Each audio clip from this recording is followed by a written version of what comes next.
YouTube, we are here, officially live. I hope you're having a fantastic day. We are playing some duels today, and hopefully not sucking as much as we did yesterday. That would be nice. That would definitely be nice. But let's go. All right, let's just take a look at some of the decks. Some of my decks right now. Let's take a look. So, I basically got two options. Two options that I want to build. So, I can flesh out my Borlink deck. We have seen some new support since I made my advanced guide. So, we need Red Eyes Darkness Metal Dragon, which is available in the deck building box. This is, you know, pretty good. Pretty good. We're going to get access to some Dragunity cards, but really we're just here for the red MD. Next, we need Black Metal Dragon, but this is super easily crafted with box chips. I don't even think that we should count this. The only thing I really need is Red Eyes Darkness Metal Dragon. That's the only thing we need with gems, at least. Linkuriboh, we're going to have to grind Playmaker and AI, but, you know, that is what it is. So, there's that kind of in the works, but I've also been getting requests to replay my Phantom Knight deck, my Chaos Phantom Knight deck. So this is just a basic Phantom Knight deck that I put together. But realistically, what we need is one Rank Up Magic Force, as well as two Phantom Knight Torn Scales. But I'm thinking, this is in a mini box. And as much as I hate using Dream Tickets on mini boxes, we could just open this mini box one time and we have everything that we need as long as we use a Dream Ticket. So that's kind of how I'm feeling in this current moment. And we got 3,000 gems. So in any case, I think for the time being, we're gonna grind ladder just a little bit, and then we will, I guess, see what we're gonna pull. So anyway, let's hop into the first game on ladder. I think we could easily make it to high plat, if not legend today. Yeah, so this guy is actually a real player. Heroes first match. Who would have thought? Who would have thought we'd be facing Heroes? Welcome to the stream. I hope you're having a great day. Yep, Dragonic Contract. Hey, but our hand could have been worse, but definitely could have been better. We're going first. We're gonna start off our turn by special summoning Terratop. My boy, Speedroid Terratop. Terratop on summon. We're searching. Get searching. They got nothing. Let's turn our toggle off to save some time. So I'm not gonna lie. We are gonna want the extra draw off Takatomborg. Takatomborg.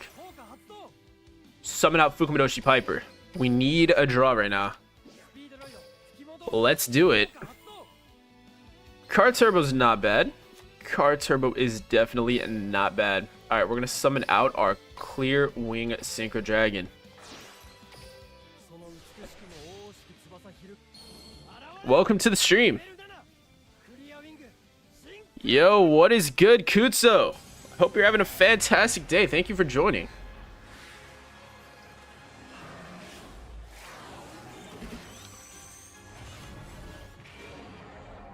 Always love to see you in the chat, man. Hope you're doing great. We literally have the same mat, bro. It's a good mat. This is a good ass mat. I clicked the wrong button here. What the hell? What the hell? Just kidding. We're good. I guess we don't need to burn that. That's so funny. We don't need to burn that. We'll just normal summon our dice. Hand was bad enough. Our hand was bad enough, but we do have Duplicate and we do have Forbidden Lance. So maybe we'll be fine. Yeah, we're testing out the new Speedroid support before we pull for a new deck. So Kutso, after this game, I'm going to show you what we're looking at, and you can tell me what you think.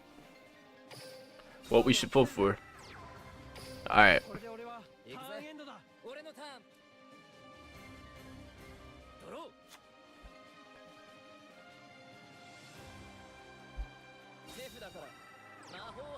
We're gonna activate Galaxy Cyclone. What are we targeting? That sucks. He hit the duplicate.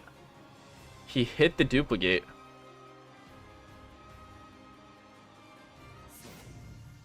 Activating Dragonic Contract. Man, I love this deck. I love facing the same deck every single match.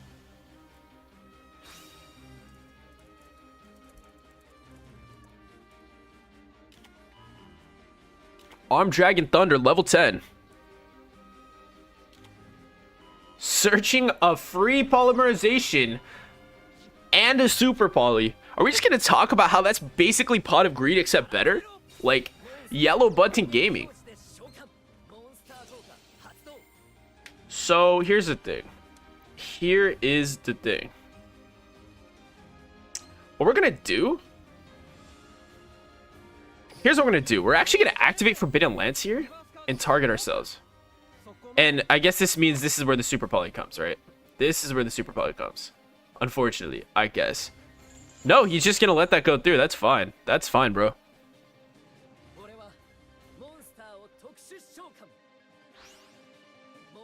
Ban the skill. We need to ban everything. Get out of here, man. All right, do whatever searching you do. Like, I think skills have gotten ridiculous in this game. I've definitely taken a backseat from playing Duel Links a lot because of this skill problem. Like, I just didn't think it could. I couldn't have thought it could get worse. I did not think it could get worse. And then they release Dragonic Contract. But it's fine. Dude, what are you doing? You're so garbage. I activated Lance earlier, dude. Like, you have to you have to use your own cards, man. You would have been better off activating polymerization and saving the super poly for next turn. But my guy does not read. This is a skilled Duel Links player, if you know what I mean. That is a skilled Duel Links player. Yeah. He's really evaluating his life decisions now. Now we do not need to deal with the super poly on our next turn. That is hilarious, man. Yeah, okay, bro. Get your sunrise, and you know what I'm gonna do? I'm gonna negate your sunrise. That is crazy. We are outplaying a borderline tier 0 deck by simply playing Speedroids. Gotta love it. Oh, he already had the Miracle Fusion. He already had it. Welcome to the stream, whoever just joined. Welcome to the stream. Okay, what do we summon? Probably just another sunrise, if I had to guess. Or, yeah, we're just summoning out another sunrise. And then we're going to activate nothing, because guess what? This guy thinks he can actually attack over us. Yeah, that's crazy. That is crazy. Okay. And we do have Book of Eclipse, which is cool, I guess. I guess the old book is good. We went from it gives you 100 extra attack points to reading a whole book. Bro, I swear to God, skills do more than effects do at this point. Your deck is competitive if your skill has more text than your cards.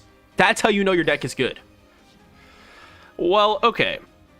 When an attack is declared involving another hero monster you control, well, it won't.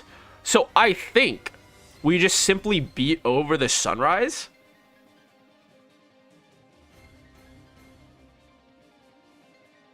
You can send one card from your hand to the graveyard. Yeah, okay.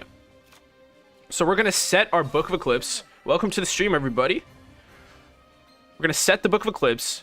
We can negate the Armed Dragon level 10. And we're going to beat over the sunrise. And we just call it a day, right?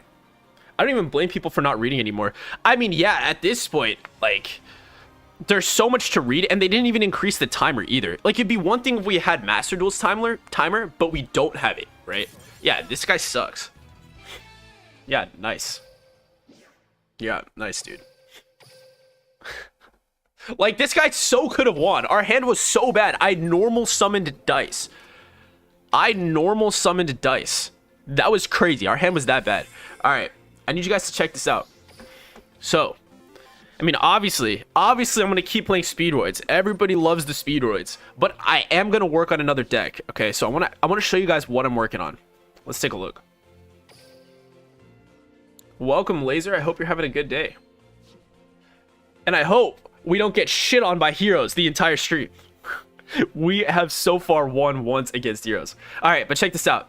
We got Borlink. Borlink is pretty much almost there. We only need to pull, like, gem wise, we just need Red Eyes Dark Spell Dragon, which is available in a deck building box. So we only need 2 of these. We do want to get a Dragon Ravine, but it's only going to cost us at most, like, okay, I mean, that is a lot of gems, but anyway, probably like 5,000 gems, I think, at most to get 2 Red MD. It's clear he didn't watch the anime. Heart of the Cards. That is so true, man. So we got Borlink, and we also got Phantom Knights. So there's actually 2 decks that I want to make with Phantom Knights. We have just a base Phantom Knight deck, which I'm happy to play on stream. I think that Phantom Knights are just based in general. But we also have Chaos Phantom Knights, which I don't think I have saved here, but it was definitely a loved deck on this channel last year.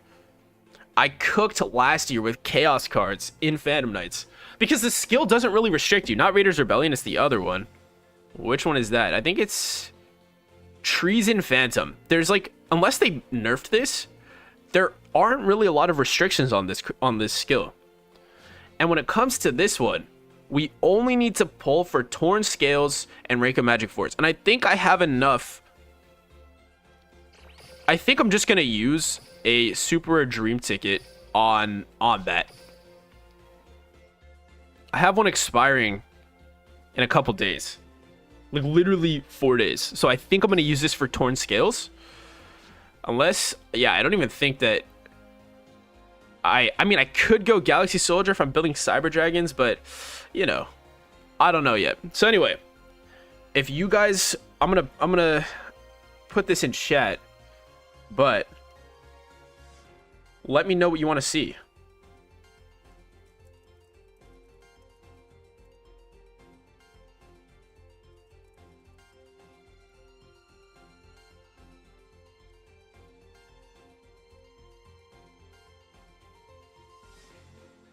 All right. But let's hop into the next game.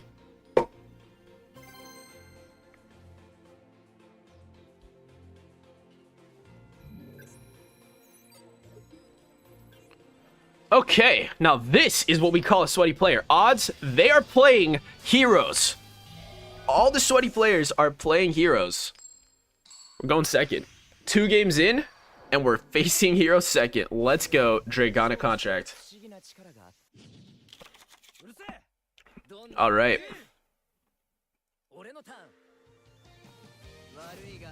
Activating the skill, yellow button. Click the yellow button. Discarding the Neos. Let me guess. Summon out something else from the deck. Easy.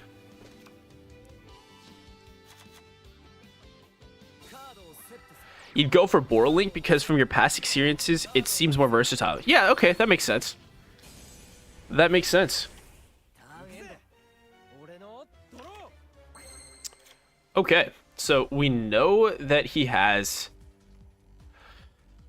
We know he has Super Poly, and he can use that on us. Now, here is the real question. What do we do here? I think what we do here is we try to bait the Super Poly. We're going to start off by activating our skill, dumping Duke in the graveyard. And we're just going to go for... We're going to bait Super Poly. We are going to bait the Super Poly. We're going to normal summon double Yo-Yo. I randomly came across your stream. From my perspective, just play what performs better on average from the 2 as of right now. I mean... Honestly, I just want to play what you guys want at this point. So if you guys want to see the Borlink, because that seems to be more meta relevant. Phantom Knights are kind of just cool. They're just based like Speedroids, right? But if you, yeah, I mean, I guess that makes sense. Borlink is definitely the better deck out of the 2. So, okay, if we're going to do that, I can definitely pull for some of those cards. Okay, anyway, let's do that. Let's summon out Clear Wing Synchro Dragon. But it's cool, Laser. I'm glad you found the stream. I hope you stick around. We make Duel Links, Yu-Gi-Oh! And sometimes Pokemon content.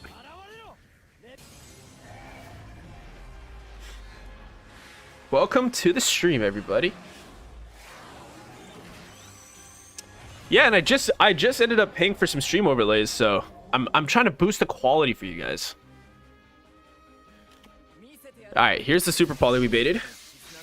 That's cool. In fact, what I probably should have done was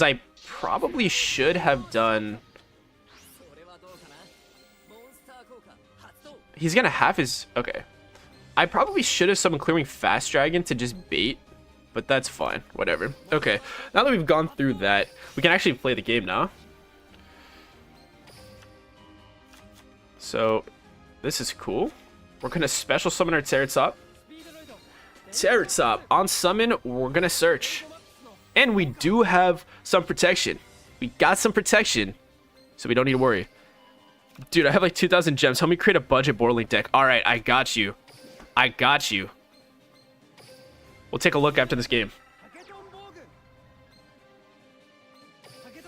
Board link is pretty budget, so I can help you out. 2,000 gems is a tight budget, though. You're gonna require some luck. I'm not gonna lie, but we'll take a look. Take a look. All right, Bukamadoshi. I don't know if you're building board link for 2,000 gems. There's no way that this hero player just lost. Are we gonna talk about this? Are we gonna talk about how sweaty this player was and he still surrendered? Like, I'm playing Speedroids and he's playing the most meta deck at the moment and he still lost. Like, that is crazy, dude. That is crazy. All right, but let's take a look at board link and see what you can do. I'm not gonna lie, Kutsu, you gotta tell me what cards you got, because board link is a relatively expensive deck. It's definitely cheap in the long run, but it is a relatively expensive deck. Let's take a look. So let's go over some cards, or any deck for 2,000 gems. Well, okay, Kutsu. Yeah, I mean, any deck for 2,000 gems is crazy. These people didn't watch the anime. You could deck, if you have the heart of the cards, you can gamble anything. 50 gems is technically any ultra rare that you want, as long as you have the heart of the cards on your side. But okay, looking at this, realistically, if you do want a board link deck, what I would do is I would make a basic rocket deck. Okay, you can do this by going to Lord of Boral. Honestly, the hero deck aren't all that easier to counter if you know the right things for that. I mean, yeah, you're right, Monkey. By the way, it's good to see you, man. It's good to see you join the stream. I love when you join. But, yeah, you're right. They have a lot of choke points. Once you bait their Super Poly, what are they going to do? They pretty much lose. They have so much they can do with just Dragonic Contract. They can still make mistakes, and you can still bait them. Yeah, absolutely. If you want to beat the hero deck, you just have to bait them. I'm not gonna lie to you, I've seen so many bad players play the hero deck because they just click the yellow button like it's nothing, and then that's it. They don't actually know how to play the deck, and that's how you can beat them. If you know how to play their deck better than they do, you are able to beat them and win more times than not. So, when it comes to board link, I would say you want to build a budget rocket deck first, and then you can expand out. When it comes to Black Metal Dragon, this is the most important card in the deck. You can craft this with box chips, so it's super, super easy. So you can expand out on your rocket deck when you want to do that. We also got, oh, actually, I did just pull Book of Eclipse, which we can't actually run, unfortunately, with this current list. But yeah, Red Eyes Dark Dispel Dragon is also pretty budget. We can get this in the Dragon's Gate deck building box. Here, because Hero's so cheap, so many trash players play it and they suck, but Hero can do way too much. Yeah, if you're a good player playing Heroes, it can do way too much. Like, it's not fair, it's not okay, and it's not cool that Konami's printing skills like this, because it just hurts the overall player base. Like I said earlier, I've been taking a step back from Duel Links, just seeing meta after meta just being dominated by yellow buttons. It's like so aggravating as someone who doesn't like to play the top meta, because the reality of the situation is, if you're playing the top meta, it's only going to be relevant until Konami nerfs your skill. Like, Dragonic Contract is only going to be a good deck as long as the skill is good. Once they nerf the skill, the deck is shit. Let's look at the cards. Like, if you look at this deck, there's only 2 good cards, or I guess 3 good cards in this entire deck, right? Besides the staples, right? Besides the staples, there's only a few good cards. Stratos is a good card. Liquid Soldier's a good card. And I guess Emergency Call. But let's just be real. The majority of these cards are shit. Like, who's going to run Rainbow Dragon? Who's going to run Armed Dragon level 10 if in any legitimate hero deck without the skill? Nobody. Nobody's going to be doing that. The deck is actually bad without the skill. So that's what we hate to see. We hate seeing decks that are only good because of the skill. So, when it comes down to it, that's my 2 cents. And it sucks being, on the receiving end of that. Watch this. This is going to be heroes as well. Oh, no. We're facing Blue Eyes. We're facing Blue Eyes. Welcome to the stream, everybody who just joined. That's the price of being a meta slave. Building a new deck every month or 2. I mean, it sucks because it costs so much money to do that. Like, I guess you can be a meta slave, but I'm not going to lie. I think it's way more base to play some shit like fucking Speedroids in just like oppressive metas. Exactly. It's purely the skill. I hope Konami doesn't target the cards more so than the skill. That would be unfortunate. Yeah, that would suck so bad. There's no way they're going to do that. Fun fact, Neo Fusion is also good in a Predaplant deck. Neo's Fusion has historically been so good. Like, honestly, regardless of the skill being, like, ridiculously oppressive, like, I'm happy that Neo's Fusion is free off the ban list. Because it was banned for... It was not banned, but it was limited or semi-limited for so long. Like, it really sucked. Okay, let's look at this hand. This kind of sucks. Okay, we're going to activate the skill.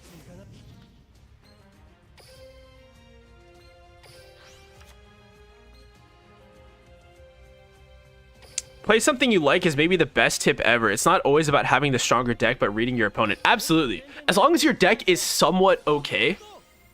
Especially if you're playing some niche shit like fucking Speedroids, right? Like, a lot of the time, your opponent doesn't know your deck. They're just meta slaves. All they face off against are hero decks. So if you are the one guy playing some ridiculous, like, just rogue strategy that actually is somewhat decent, like, you can do a lot, right? So... anyway, that is a good tip. Plus, like, the odds of them hitting Speedroids is so low. In fact, they've actually buffed Speedroids so much over the past year. If you're a Speedroid player, like, if you were a Speedroid player playing this deck with me last year, like, you're only feeling good. In the last year of Duel Links, this deck has gotten, like, probably 2 times as good. And, like, it was still competitive back then, right? Like, I got COG every single month last year when I was playing. Right, so if you just play the decks you like, and as long as they're somewhat competitive, you're good. And also, I guess you also want to pick an anime deck. Realistically, if you pick a character, then you know you're gonna get some good anime treatment. That's just how money works. Except if unless you like Cyber Dragons. If you like Cyber Dragons, I'm sorry, bro, you are cooked. You were cooked like 90% of Duel Links' history. For some reason, they don't like Zane. Zane is not an anime accepted character. All right, let's blow up the board. Let's blow up the board. Ice Dragon's Prison. If they banish the dice, we're kind of cooked. They didn't banish the dice because they don't know what they're doing. Cool. Cool.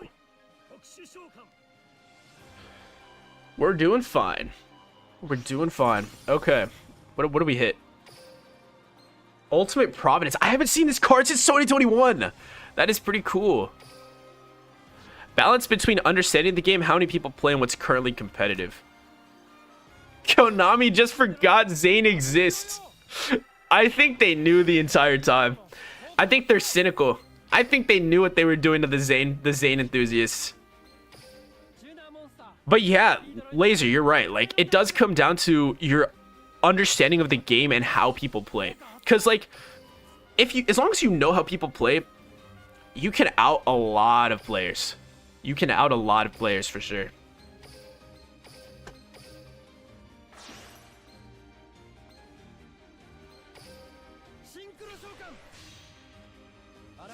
Alright, summon out Cork Shooter. Cork Shooter on summon. Summon the materials.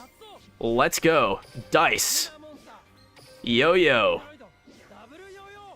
Let's see what we want to do here. We have access to Sakatomborg, so we need to make... Yes, we're going to change our Cork Shooter. I don't agree with what you said earlier. I think you should build a new deck every month because that's about 40% of the game's fun. I personally build new decks all the time, both meta and junk. You could totally do that. It's hard because I think a lot of players are... I think a lot of players just don't have the money to do that. That's kind of that's the hard part. If you have the money to do it, dude, go ahead, man.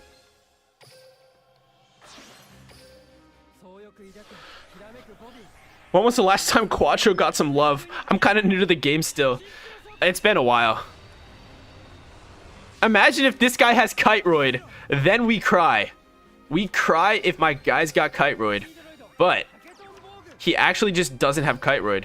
Let's believe that this guy does not have Kiteroid. How about that? Let's believe that he doesn't have Kiteroid.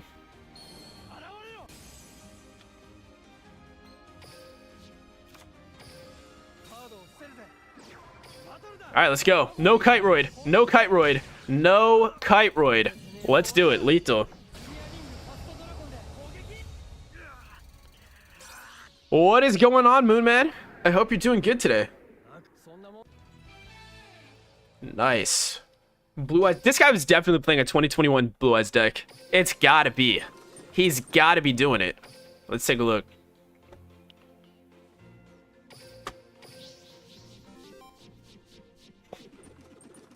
Free Raigeki every turn, 2 Pot of Green Harpy is beyond me.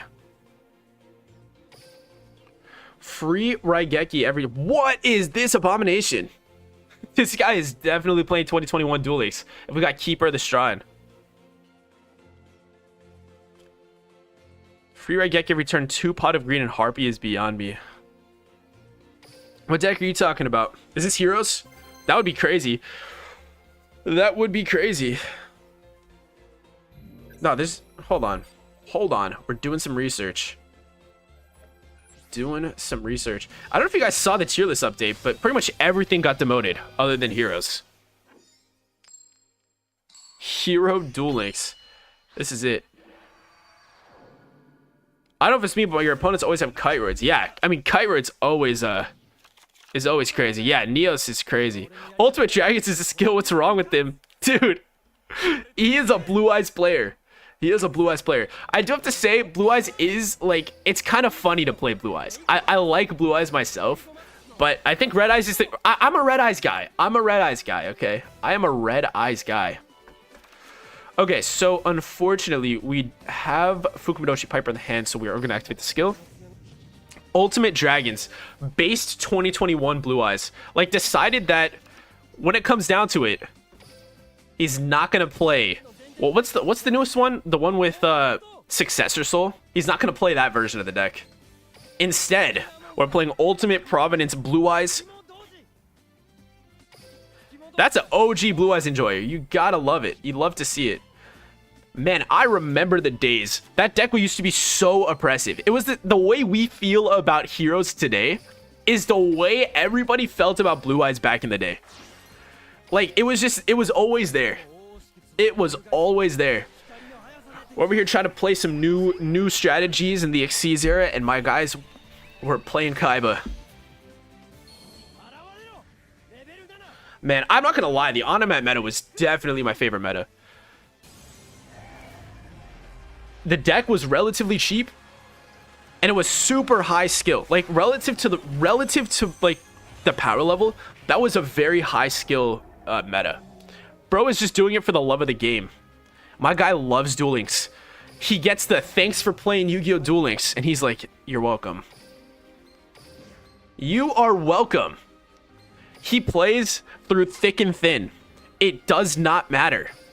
It doesn't matter if it's tier 0 or not. He will be playing Blue Eyes and demolishing the meta with a 3% win rate, but he will still do it. The 3% of games he wins against heroes with Ultimate Dragons is enough to keep him playing. That is enough to keep him playing. Okay, we are going. We're gaming now. We are gaming. Yo-yo.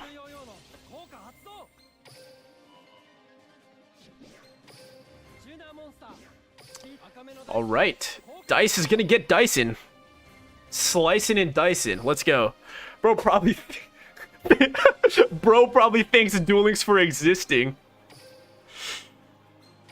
Hey, I mean, Duel Links is a fun game. I always come back to it. As much as I'm like, as much as I stop playing, I always come back. It's like a toxic relationship.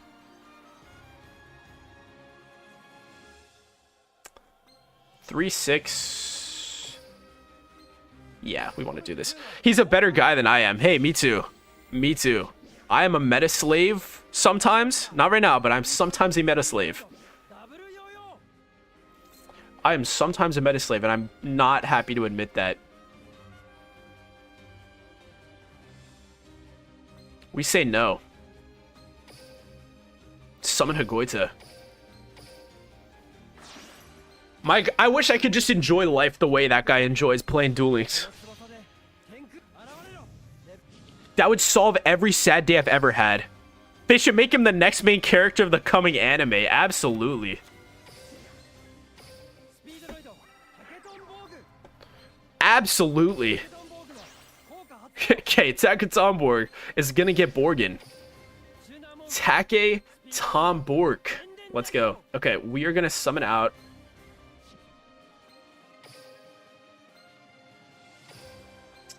We actually should have changed the Cork Shooter to level 2.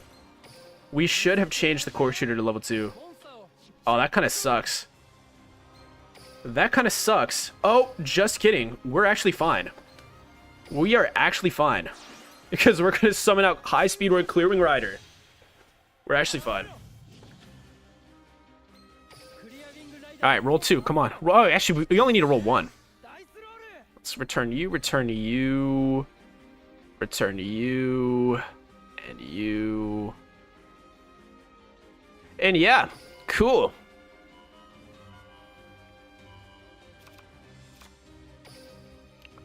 All right, I think this was a pretty successful turn, if you ask me. I think this is pretty successful. Given the situation, I'm feeling pretty good.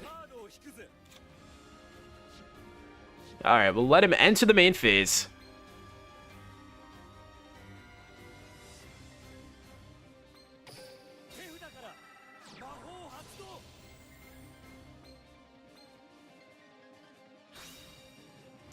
Clear Wing Rider. We are facing another Blue Eyes player. Except this time my guy is playing Yami Yugi. He said no to Kaiba. He said no to Kaiba. He said, you know what? You know what? I am just gonna play Yugi because Yugi is cooler than Kaiba. That is hilarious, man. That is actually hilarious. Oh, man. Here comes Blue Eyes Alternative White Dragon. What a day. What a day. Any guesses about the upcoming Soulburner event? I just hope Salad won't go back to being an oppressive tier 0 deck. In my opinion, and this is crazy to say, but I actually knew. Right? I know this. It's not new. If you watch my new and returning player Duel Links guide, which I posted a few months ago, I think we Book of Eclipse this, right? Oh, shit. If you watch my new and returning player Duel Links guide, I actually said that Salamangreat is a great investment.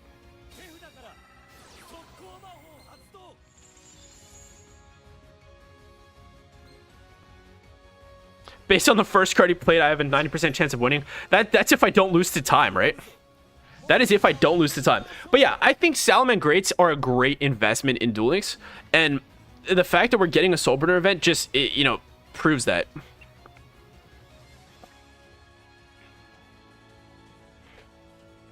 I don't think it's going to be tier 0, but I think that Salamangreats Greats is going to be a great long-term investment. First, it is an anime deck. And second, Salamangreats Great is still good in the TCG as of today. It's still good. We know there's still good Salamangreats Great support that hasn't come out yet.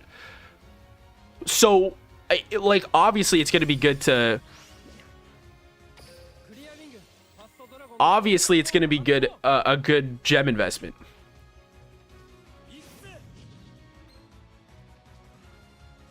Losing to time is the most humbling feeling ever. Yes, I agree. It doesn't matter. It honestly doesn't even matter what we do.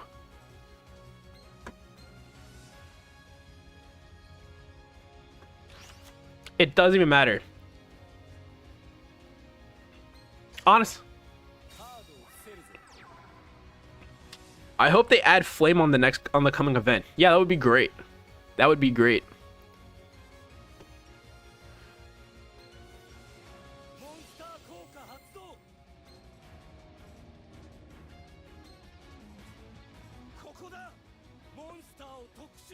So I was yapping way too much. I wasn't paying attention to how the chains were going to resolve. If we lose to this guy, we're garbage.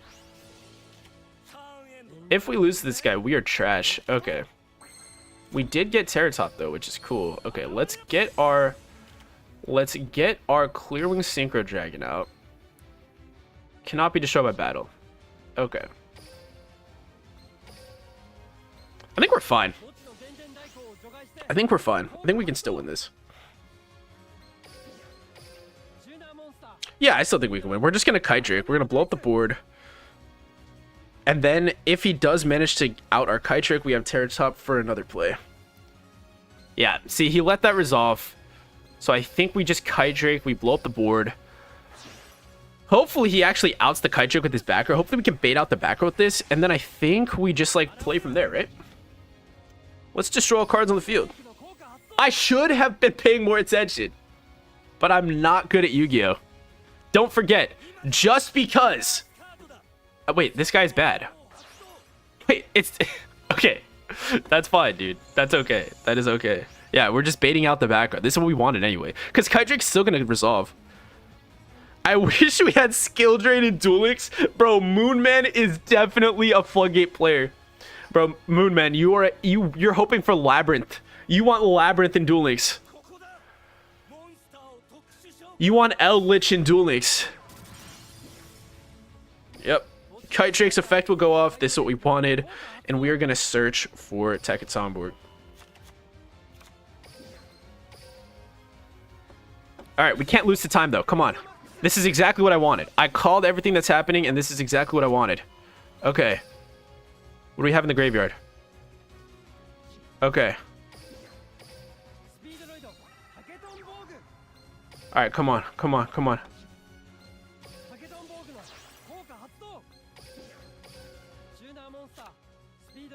Come on, we got 20 seconds. We have 20 fucking seconds. We have 20 fucking seconds. We have 20 fucking seconds. Are we gonna fucking win? Fuck me. Fuck me. Yes, draw a card. Draw a card. Draw a fucking card, bro. Normal summon. Fuck. Normal summon. Fuck. Yes. Yes. Yes. Yes. Yes. Come on. Come on. Come on. Lethal. We have lethal. We have lethal. Let's guarantee our lethal. Come on. Fuck. Fuck. Lethal damage. Come on. Lethal damage. Let's go. And that's how we do it. No Kiteroid. If he had Kiteroid, we were cooked. If he had Kiteroid, we were cooked. But we don't lose the time. We almost lost the time. During the zombie meta, I lost the time every single game. I lost the time every single game during the zombie meta.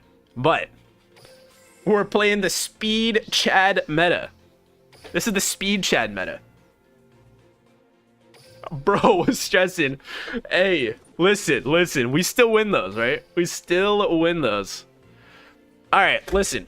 I'm feeling like opening up some goddamn packs. I want to open up some packs. Let's do it. All right, let's collect those few little gems. You guys are saying, you guys said it. We're playing Borrelink. Well, not right now because I don't have the cards yet. But that is what we're going to pull for.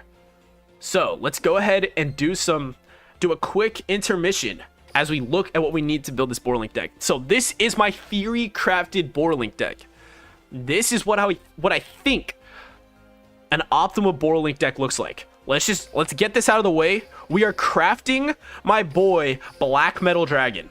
That is already crafted. That is easy. That is easy. Now, Link Karibo is a level up reward, so I won't do that now. I'm feeling the ladder grind, so we can do that later. But we can definitely pull for Red Eyes Darkness Metal Dragon, my boy Red MD and Duel Links. But let's take a look at this box because I haven't really looked further into it. Your Speedroid deck might be the Giga Chad of the Speedroids. Yes, that is what I hope. I hope that as I continue to cook with this deck, it will be the most Giga Chad deck that any Speedroid player has ever seen. That is what I hope. I will play it in the most oppressive metas just to stick it to co-money. That I can play a budget deck and it doesn't matter what they do about it. I will not succumb to spending money on heroes just to get nerfed. I'm going to win with Speed Chads, the Speedroid deck. All right, let's take a look at this. So we do have Dragoonity. Dragoonity is a cool deck. Just pull for the Red Eyes. This box sucks. Okay, cool. Works for me. Let's go. Red Eyes. We do actually want Dragon Ravine. We do want Dragon Ravine. I do have to say we want the Dragon Ravine, so we're going to pull for Dragon Ravine as well. All right, let's go. Come on. Ooh, triple Karibo. Ooh, Red MD right here. I am calling it. Let's go. Red MD. Fuck. All right, it's fine. All right, Red MD. This is where we call it. This is where we call it. All right, triple Karibo with an exploding Karibo. Nah, it's probably this fucking Synchro Monster. Damn it. Imagine if they had this type of gambling in the anime. Listen, you got the heart of the cards. I'm not gonna lie to you. I was at a blackjack table and I said, listen, let me hit that. I got the heart of the cards on my side. And I fucking won. All right. Well, about that kind of sucked ass. So let's just do singles at this point. Nothing. Run it back. Let's go. Nothing. All right. I'm not even going to look at what that card was. I don't even care. Red MD is still here. Skip. No. Come on. Red MD. Give me the Red MD. Fuck. Give it to me. Come on. No. All right. This is it. We're going to play slow. Slow and steady wins the race. Open. Oh, what did I say? What did I say? Triple Karibo with the eyes. Okay, this could... If this is Dragon's Ravine, I'm still going to be happy. Fuck! All right. It's fine. Run it back. Run it back. Let's go. Karibo. Karibo time. Damn it. Okay. It's fine. It's fine. We still have 2,400 gems. Why am I so worried? Why am I so worried? I shouldn't even be worried right now. Because we're going to get all the cards we need. Right? We're going to get all the cards we need. Triple Karibo, slow and steady. No way, dude. And this is where the morale drops.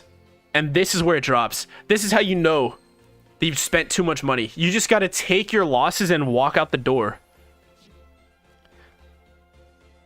I mean, Dragooney got scammed by having a trash skill, and the Heradic never got their seals, so except the Red Eyes, everything is kind of pointless. So you're telling me that I'm wasting my gems until I get the Red Eyes. But this is the Red Eyes. This is it. Or Dragon's Ravine. Come on, Dragon's Ravine. Give it to me. Fuck. Dude. Okay, we pretty much got... Dude. Okay, this is gonna be a cracked few more packs. Okay, Red Eyes Darkness Metal Dragon. This is what we like to see. Everything is lining up. Give it! Okay, our other piece of copium is this could be the Dragon's Ravine. Finally, it's finally the Dragon's Ravine. Okay, now we're only after Red Eyes Darkness Metal Dragon. For a long time, Polaroid Link meta, Boron Link meta, but now it's removed. Yeah, it sucks. But, like I said, we are chats. It doesn't matter what the meta is. We play what we like. 3 Karibos for a normal monster? That's diabolical. I know, dude. That is actually crazy. That is so crazy to me. Alright, come on. Alright, triple Karibos. Red MD. Dude, if it's the last card in this pack, I'm actually going to lose my goddamn mind. Come on. I need some water after that one. I'm losing my morale. I'm losing it. Alright, triple Karibos. Dude, give it to me, man. Give it to me. This is torturous. This is torturous. Come on, dude. Like, this has got to be a joke. This has got to be a joke, man. Alright, we're 30 packs in. I don't even think we have enough gems to, like, finish the box. Yeah, I think we do, but... Dude, I need 2 of these guys. I need 2 of these guys! Nah, this is crazy. Nah, this is crazy. I literally cannot afford to pull 10. I have to get it here. Give it to me. Fuck! Alright. Come on. Triple Karibo. Give it to me. Fuck! Alright.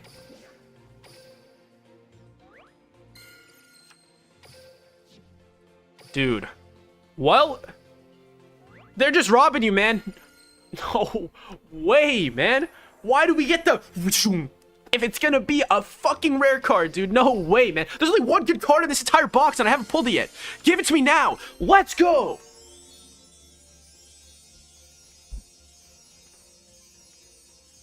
It's about time. Alright, so we saved 12 times 50. We saved 600 gems doing what we did.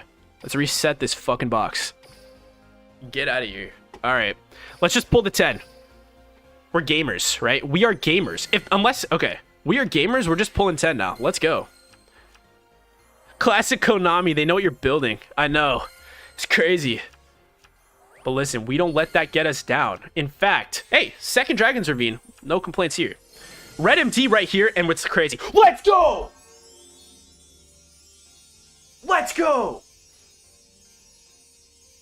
There's nothing else we need from this box. Let's go. We got the 2 Dragon's Ravine. We got the 2 Red MD.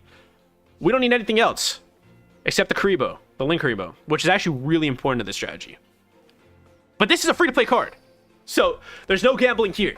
There's no more gambling that we need to do to play Borolink. We just need to get Link Karibo, which...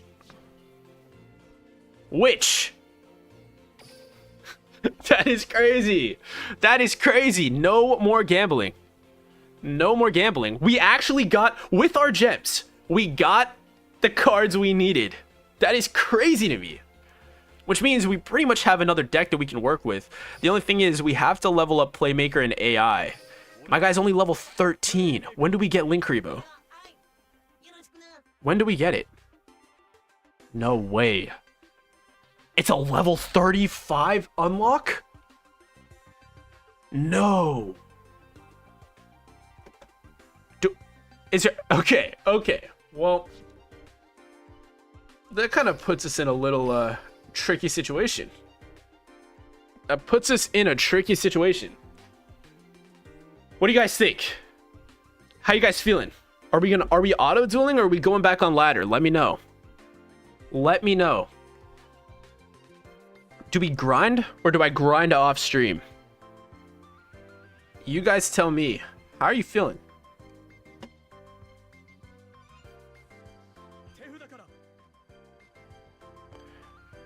Do you have a dream ticket? I have quite a few dream tickets, actually. Which, on the topic of that, I think I'm going to use this dream ticket on Torn Scales. Now, here's the thing. This dream ticket, this dream ticket expires. Ladder with the most random deck you have. All right, I will do it. I will do it just for you. So, when it comes to the dream ticket, this one expires in literally 4 days. So, in terms of like decks that I'm building, I would never, ever recommend that you use a dream ticket on a card that is in a mini box. However, this one is an exception because you only need one Arc Rebellion, you only need one Raider's Knight, and you only need one Rank of Magic Force. So you only need to pull the box technically one time, besides the fact that you need 3 of this. And I happen to already have one because I got lucky. All right, I was gambling and I got lucky. So because of that, I think I'm going to end up using this here. And so I'm just going to do that now. I'm going to do it now before I forget, because I know I'm going to forget.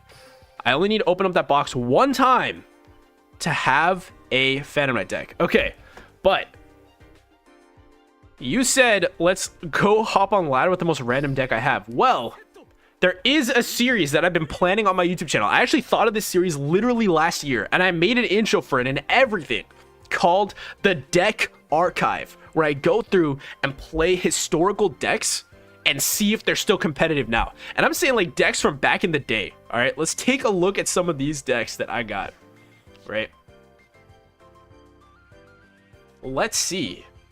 The most random deck I have.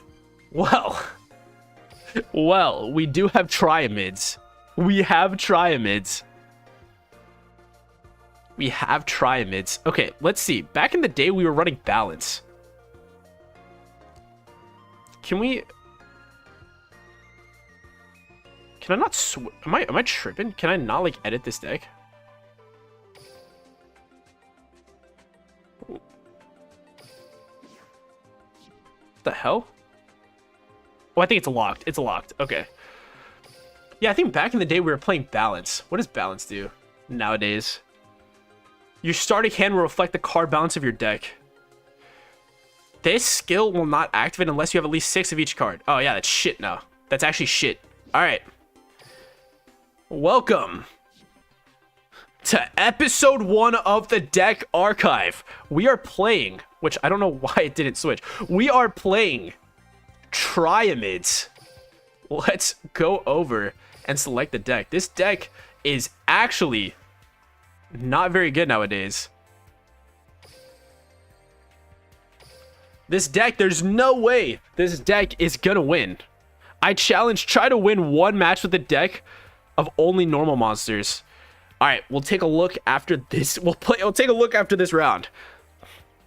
If we can successfully win, this deck is still relevant. No, that's not the criteria. Let's see if we can at least squeeze out one win in Platinum rank with Triamids. Kutso, you're telling me that I should be doing a Duel Links Masochist. Disconnecting not included. Whoa. You are telling me to do something crazy.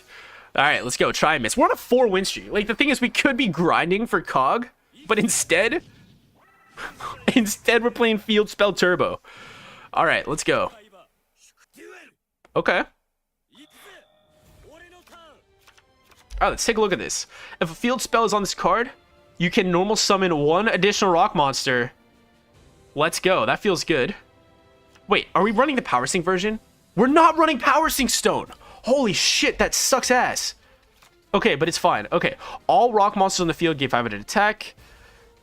Okay, if this face-up card is sent to the graveyard, you can special summon 1 Triamid monster from your hand. Oh, dude.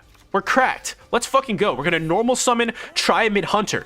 We will then be able to normal summon Triamid Master. Once per turn, you can send 1 field spell you control to the graveyard, target 1 set card on the field, and destroy it. We actually play Triamid Kingdom, and we end our turn. All right. Now, here's the question. What do we do here? So these will swap them out. Is this set target 1 set card or 1 set card in the back row? What does this do? If you're okay, cannot be activated. This card is Tribute from your hand.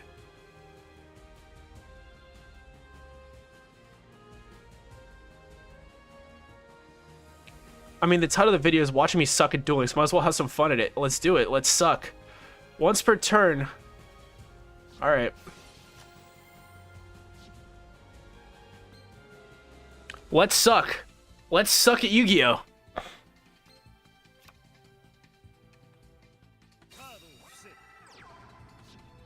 Let's get sucking. Alright. What does this one do?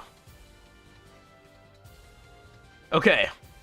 You target one Triamid monster in your graveyard, add to your hand. No, what does this one do? Search a Triamid. Yeah, that's what we want to do. Yes. Special summon. Come forth. Triamid Sphinx. Exit the main phase. We'll do this during the end phase. Fuck, we didn't do it. We misclicked. Anyway, draw for the turn. It doesn't even matter. Target one. Water deck is all normal monsters. I don't know the name of the cards. We'll take a look after this. Once per turn, you can send one face-up Triamid card you control to the graveyard. Target one set card on the field and destroy it. We are gonna do that. We are gaming. We are gaming. Get out of here. It doesn't even matter. Target my Sphinx. It's coming back to me. This is how Yu-Gi-Oh works. That will come back to me. Yes. Add a Triamid card from our deck to our hand. Let's get Dancer. Dancer will get dancing. Activate Triamid Fortress. All right. Well. Let's get gaming. Attack! No! Man-Eater Bug! But it doesn't matter. Watch this. It doesn't even matter. Here's why. People don't read cards! Our rock monsters, our Triamid monsters, cannot be destroyed by card effects. Fuck you.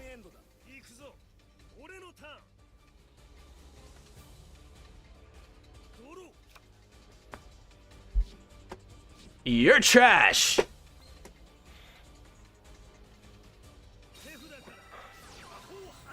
Our Triamid monsters cannot be destroyed by card effects.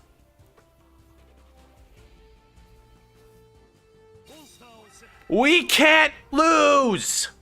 We can't lose. End of the main phase. Now, we are going to play this.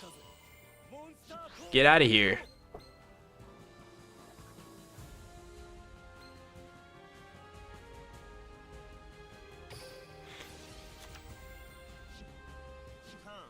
Let's go. Draw for the turn.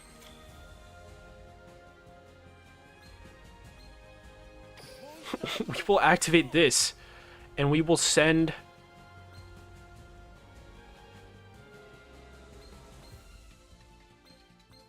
I don't even know what we send here. Guess we send you. No way, Karibo. Alright, we're gonna normal summon our Triamid Dancer. Yes, we will draw a card and discard a card. We'll discard this guy. We can Exceed Summon! Holy shit! When this card is special summon, you can attach one level 3 water monster for your side of the field. Okay, what's return? We can do 2,000.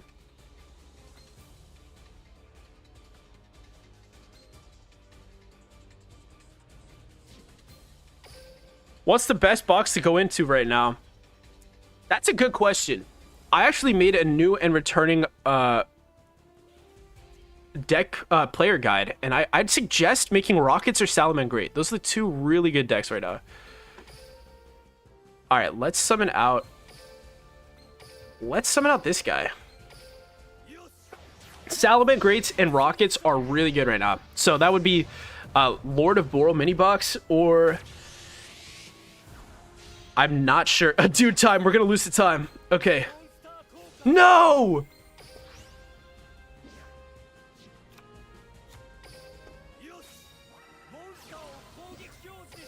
No! Attack! Come on! Oh shit! I forgot! I forgot that Wing Karibo activated this turn. We are actually gonna lose the time. I gotta turn off the timer. I forgot that Wing Karibo actually activated. It's fine. We are protected.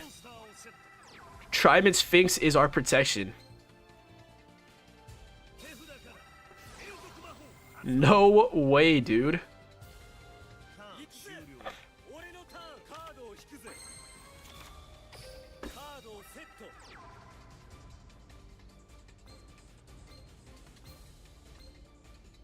Alright, let's go. We're gaming. No! Mimicking Maneater Bug is actually going to go off this turn. No way!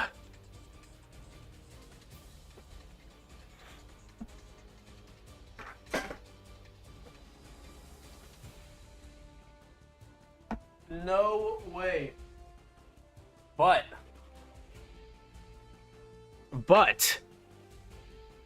he is going to disconnect.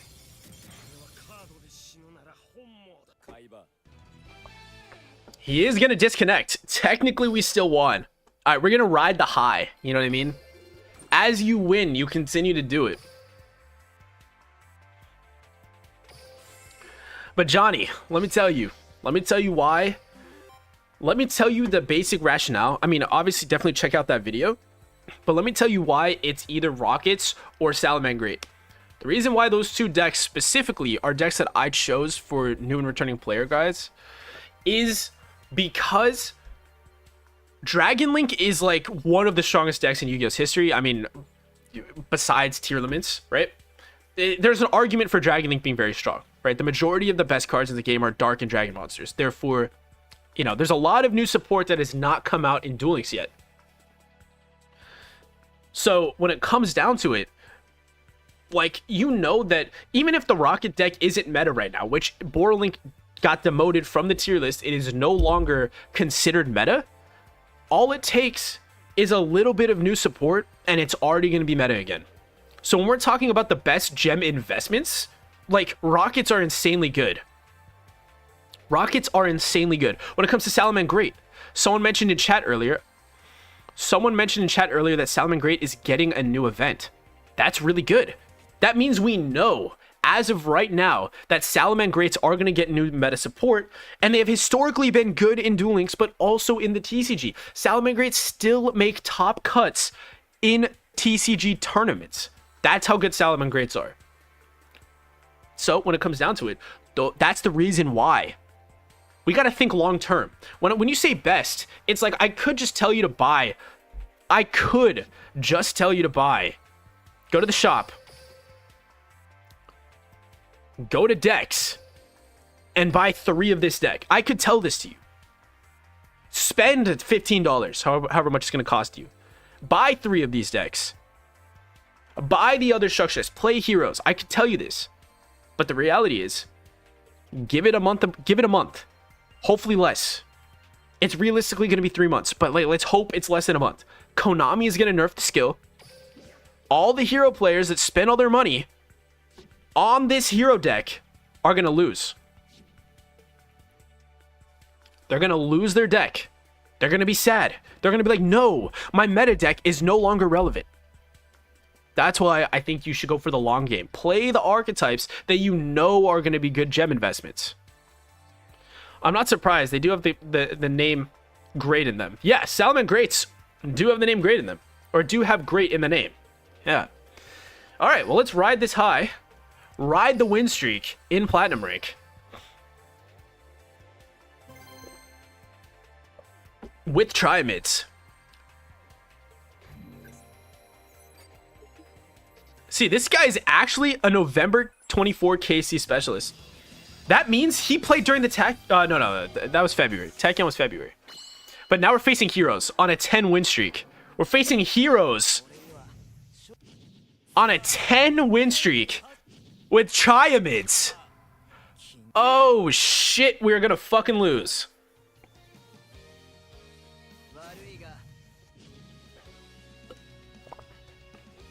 We are gonna lose.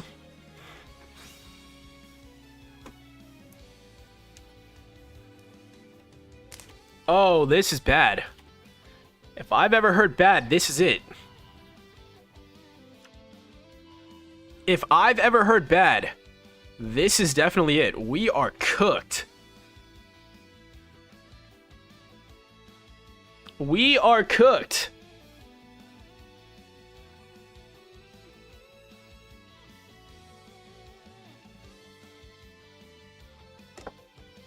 God damn it.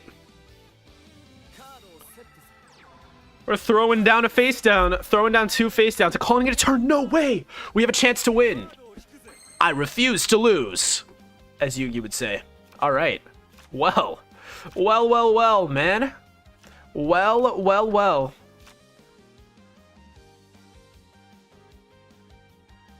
He has a chance for McDonald's Wi-Fi. All rock monsters of the field gain 500 defense. Cannot be destroyed by card effects. Okay, we are going to start off by normal summoning Triamid Hunter. Will the normal summon go through? Yes, the normal summon will go through. We will then activate Triamid. No, just kidding. So if this card is sent to the graveyard, you can special summon 1 Triamid monster from your hand. If this card is sent for the field, target 1 Triamid monster in your graveyard, add to your hand. So, okay. We don't have either, but we want to get rid of this one. Okay. We will then activate Triamid Master, sending a Triamid Fortress to the graveyard to pop the fucking back row. Fuck you, asshole. We will then activate Triamid King Golem and set Needle Sealing. They are locked. They are locked. Wait a second. Hold on. What's their set card? We know what they set. 2,000 defense. Attack! Can it not be destroyed by battle? It cannot be destroyed by battle. Okay. I should have read my cards.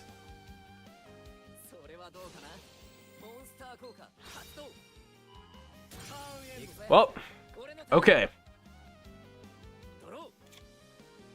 You check it out, even though rockets seem scattered around. They are scattered around. However, my recommendation is you don't start with Borrelink. You start with rockets, the base rocket deck. You can just get that in Lord of Borrel. You can just get that in Lord of Borrel.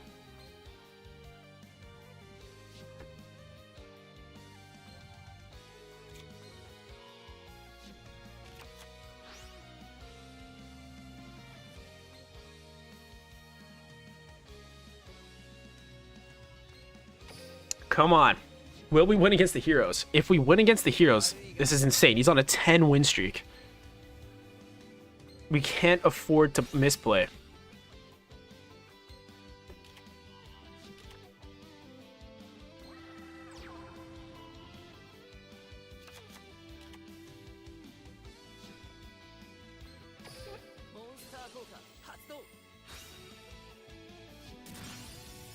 We're cooked. We're cooked.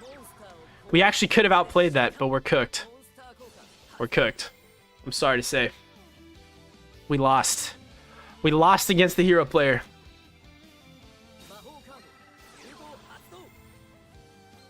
Because we could have switched to Fortress.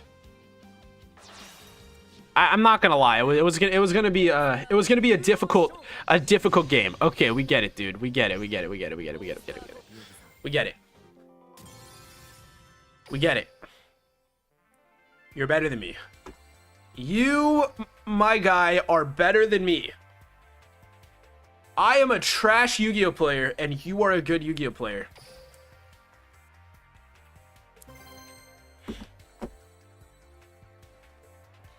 He's not gonna spare us, bro. I'm sorry. I'm sorry to tell you, that is not how those type of guys work. They're not gonna spare us. If they're on a 10 win streak, there's no way they spare us.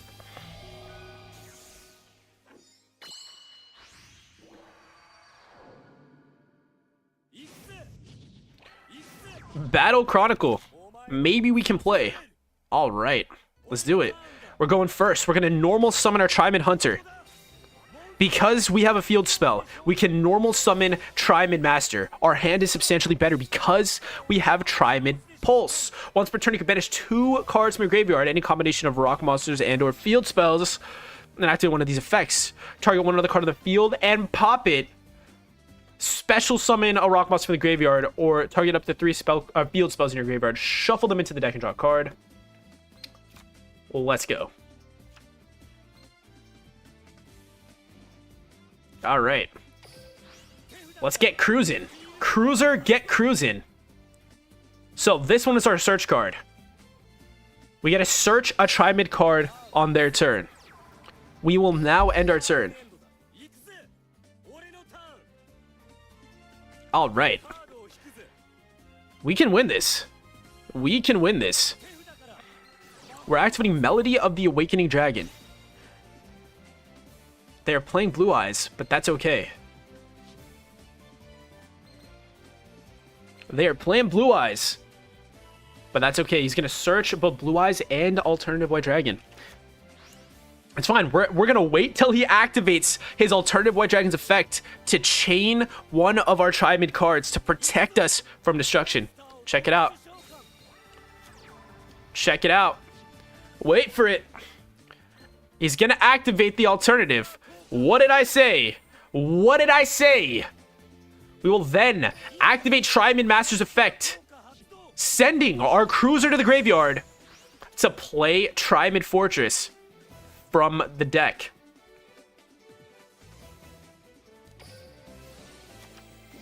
When cruiser is sent to the graveyard, we will then be able to search our deck for Tri-Mid Sphinx. His effect will not destroy us because Tri-Mid Fortress's effect says we cannot be destroyed by card effects.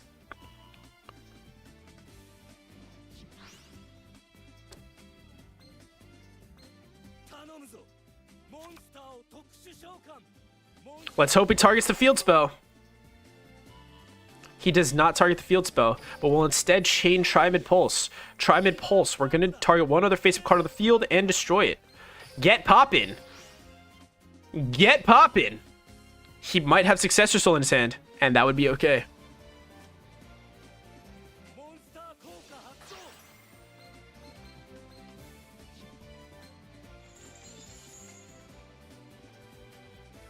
Or you can also just chain his effect. That's also okay.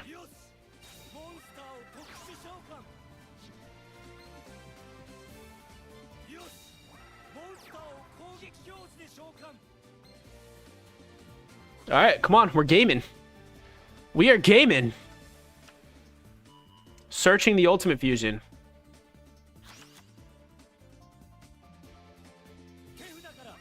Activating Ultimate Fusion. Which is actually fine. Our monsters cannot be destroyed by card effects.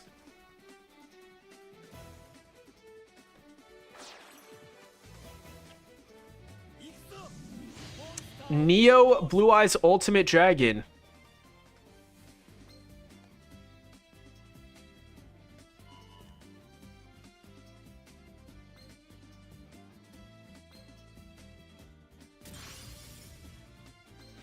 Come forth! Tri-Mid Sphinx! It doesn't even matter because he has a 4,500 beat stick. It doesn't even matter, but we're going to try. We have the heart of the cards on our side. Come on.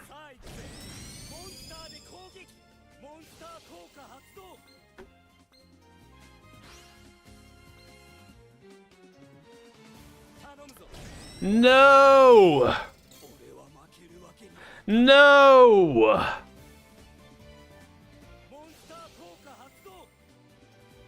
It can attack 3 times. We are definitely cooked after that one. But he decided only to attack twice. You'll love to see it. I don't think we can fucking win. I don't think we can win. The only thing we can do is pop the back row. We've ran out of resources to continue to play. We have ran out of resources. I think we lose.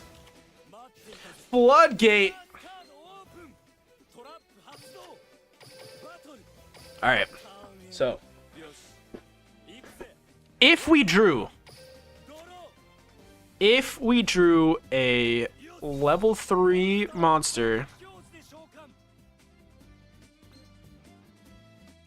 would we have been able to do anything?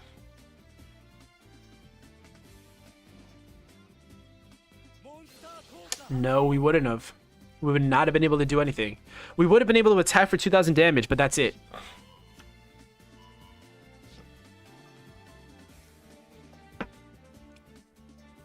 That's all we would have been able to do.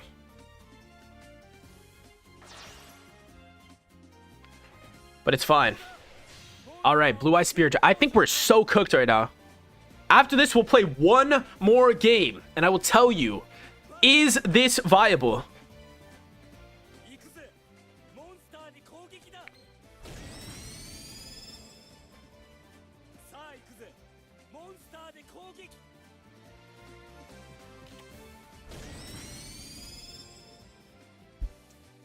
All right.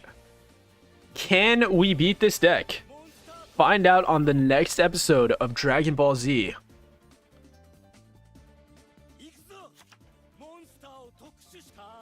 Okay. Dark Hole.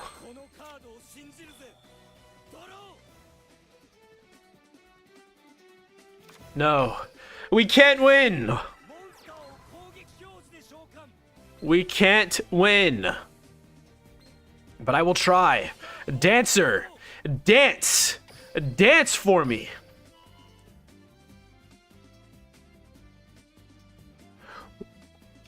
Listen. If there's any way that we go out by our own fucking hands. We go out by our own goddamn hands. I refuse to lose to the Blue Eyes player on their turn. That is crazy.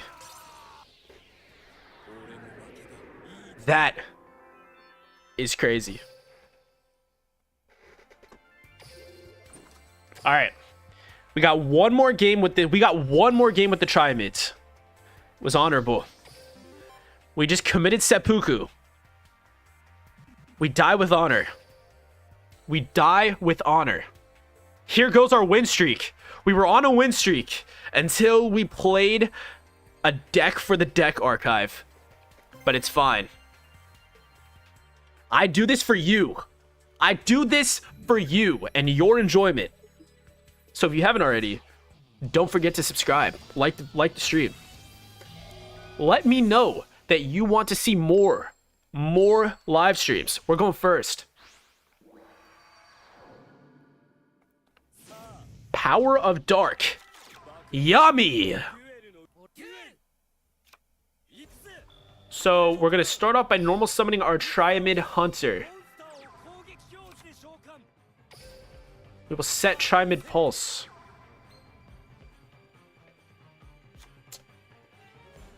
Normal summon our Triamid Hunter. I mean our Master. And end our turn. We literally cannot do anything. Because we appreciate your sacrifice. You are welcome. We're going to set one. If we can survive this turn, that is insane. That is insanely cracked.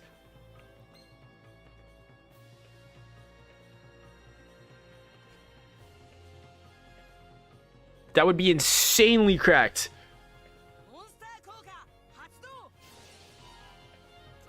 We're facing off against Unchained.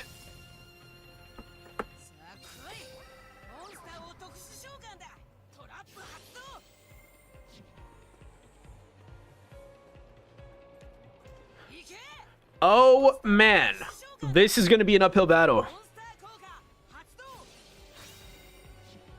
This is definitely an uphill battle.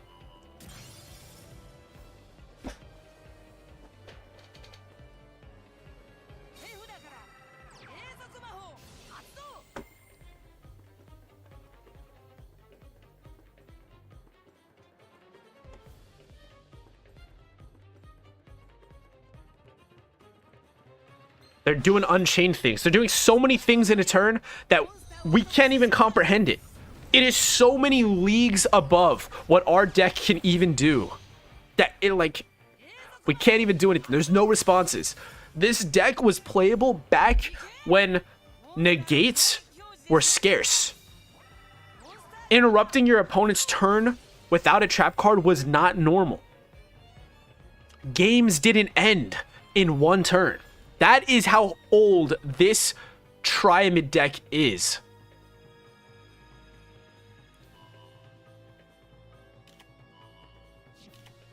Nowadays, we have a yellow button that does everything and gives you negates. It gives you +1s. It gives you super polymerization. This deck's from a different time. A different time period.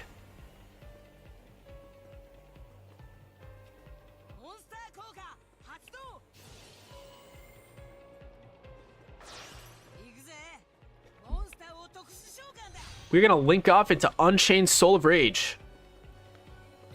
They are just going to clap us. That's what I think. I think we just got clapped. Now, here's the thing. Don't forget the draw free cards. We can't do that. Our deck doesn't do that. We have nothing going for us. But this is what we do. The point of this series, which you actually are all seeing it live. You're seeing it live. You'll see probably the video in a couple days. The point of the deck archive is to look at the deck. So we've officially looked at it. We actually won a game, right? We actually won a game, which is surprising to me. I can't believe we actually won a game. And it was our first game too. We actually won. But the point is to reflect. Is this deck still good? No. But can we make it better with modern effects? Maybe. We might be able to do that. So let's check out the related cards. Triamid loading. How do we get this? Pulse of Quasars. What? How do we get this? So, okay. Let's take a look at some of the other Triamid cards. I can't imagine they're that good. But if a field spell card is placed up in the field zone, you can add one Triamid spell or trap from your deck to your hand, except Triamid loading. Okay, if a face-up rock monster you control is shown by battle or opponent's card effect, you can special summon a Triamid monster with a different name from your deck. Okay, you know what? We might run one of this card. We might run one of that. Let me know in chat if you think there's other cards that could make this deck better.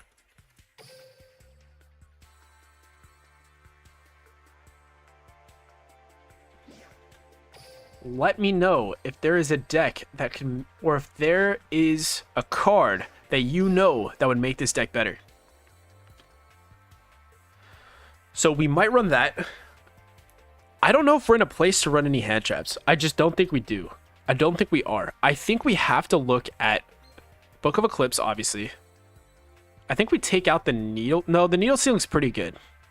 The needle sealing is pretty good. I think that's better than Book of Eclipse in this deck because needle sealing destroys all face-up monsters, but we are protected from being destroyed by card effects with our field spell. So we keep the needle sealing. But let me put you guys on. Power Sink Stone. I think this is the hidden card that we need to make the deck better. I think it's the hidden card. In fact, it might even be better than running 2 needle sealing. We need to stay at 30 cards. But I think... Okay, let's get rid of one card.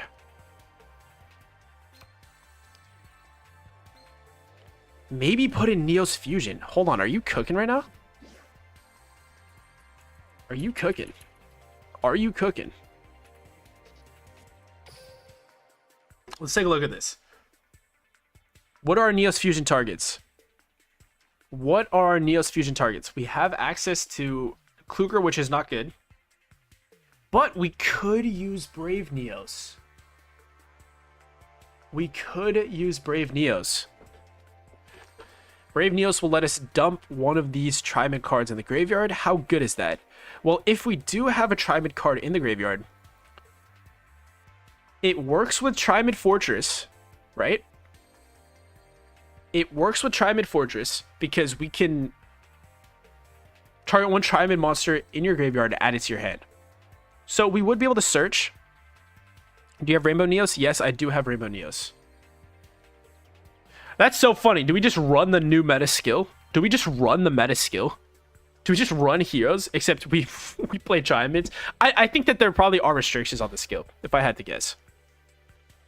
There are probably restrictions on the skill. What does Overfusion do? Okay, interesting. So my only concern, my biggest concern about Neos Fusion is that you have to run elements of your Neos. Now, this deck is already bricky. I know you've seen it. This deck bricks. This deck bricks. And of any deck I've ever seen, this is the one that bricks. What is going on, Sean? I hope you're having a fantastic day. I hope you're doing good. Right now, we're trying to make this Trimid deck from 2020 viable again. I think that really we should be focusing on extra deck cards. What are some of the extra deck cards that we could run that are going to be Dante? Dante's insane. Dante's a great level 3. We have access to Levier. Levier is also good, right? Levier is good. That's great to hear, man. That's great to hear. I'm glad you're sticking around for the stream. Glad to have you here.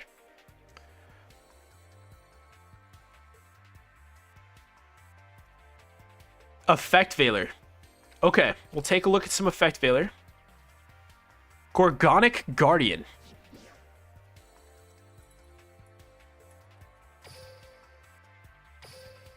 What does this do? How do we get this, first of all? Okay, interesting. Let's read it. Once per turn, during either player's turn, you can disattach one Xyz material from this card. Target one face-up monster your opponent controls. And its attack becomes 0. And if it does, its effects are negated. You're telling me we can run a negate. These effects last until the end of the turn. Oh, hell yeah. How do we get this? How do we fucking get that?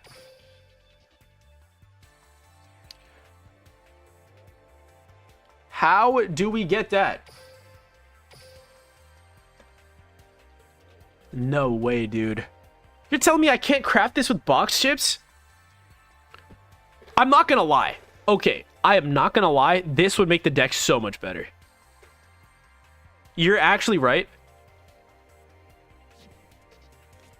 No, it doesn't look like you can. I don't think you can craft this with box chip. It looks like the only way you can get it is through this mini box. What? No, we can't box ship this? But you're right, this deck is a lot better. Like, this would make the deck so... Like, having access to a negate would be insane. Having access to a negate is insane. Well, okay, given the fact that we don't have that card, and I just spent all my gems, we need to run a different card. We need to run something different, but that would be so good. That would be so good, man.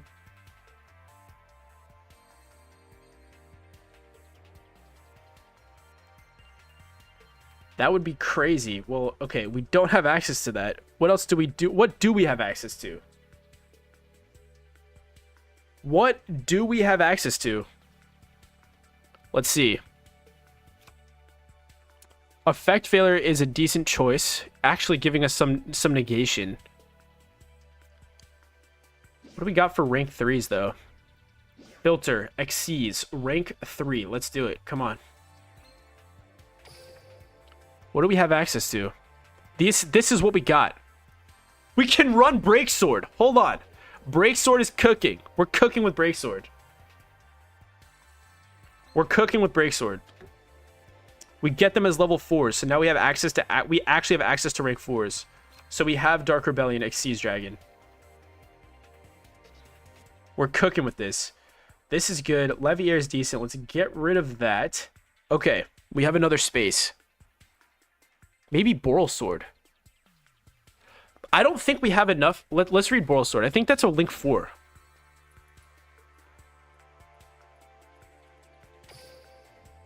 Yeah, this is a Link 4. I don't think we'll ever have 4 monsters on the board. It takes 3 effect monsters, but on the topic of Boral Sword, we actually might have some Link monsters that we can put in, right? That is actually a good point. We're not looking at... We're not adequately looking at Link monsters that we can run. What do we got? What do you have access to? What do you want? Like, probably Link 2. If I had to guess, we want Link 2. Link 2 monsters. Oh, we're cooking.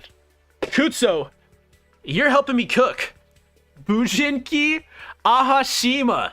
2 monsters at the same level. If you're unfamiliar with what this card does, it cannot be used as a Link material, but that's okay.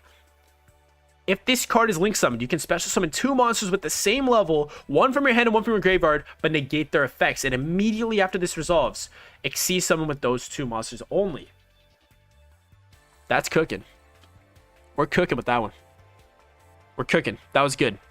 Kutso, you led me to Ahashima, which is good. Which is very good. Okay, so then that means... That means that we want another dancer. Let's get rid of...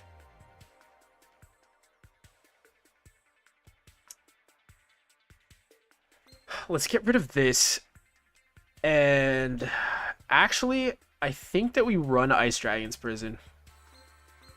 We just run 2 Ice Dragon's Prison. I think we just need better back row. I think we just need better back row, but I think... Okay. Last change to this is we need to find a good good rank 4 monster. Abyss Dweller isn't a bad idea, but we can't play that turn 1. Castel is good.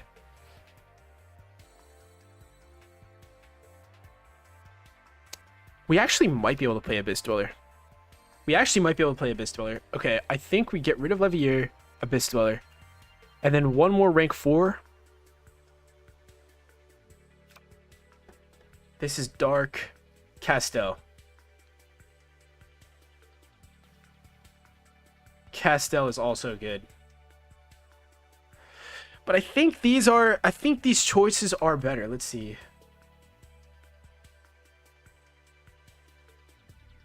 No, it's not. It's actually not.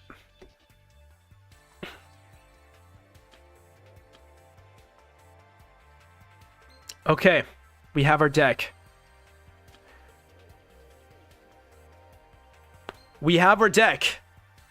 This is the modernized version of this deck. This is the modernized version. We're gonna play. And will we win? Find out here and now. Is the modernization of this deck, which I wish we had Gorgonic Guardian. Gorgonic Guardian, I meant. If we had Gorgonic Guardian, we would have access to a turn 1 negate. But we don't have that card. But I will put that in the video. Now, will we end this guy's win streak with this deck facing off against another Battle Chronicle? Okay, our hand is not bad. Search. Cool. Normal summon Tri-Mid Hunter. Activate Tri-Mid Cruiser. Set Power Sink Stone. Which, if you're unfamiliar with what this card does, I will help you out in just a second. We're going to end our turn. Check this out. We're going to start off the turn by activating Power Sink Stone. This card is ridiculously good. Each time a monster effect is activated, place 1 Spellstone counter on this card. Max 2. When this card has 2 Spellstone counters, face-up monsters on the field cannot activate their effects, and they are negated. And our Tri-Mid cards let us play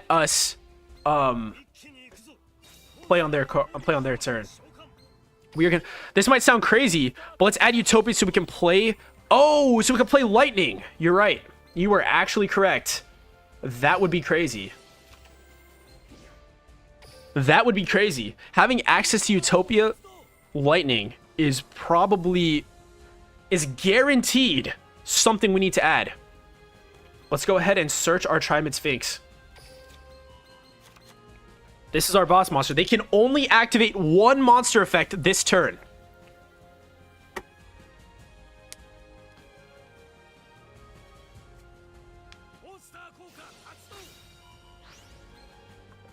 They burned it on a DD Crow!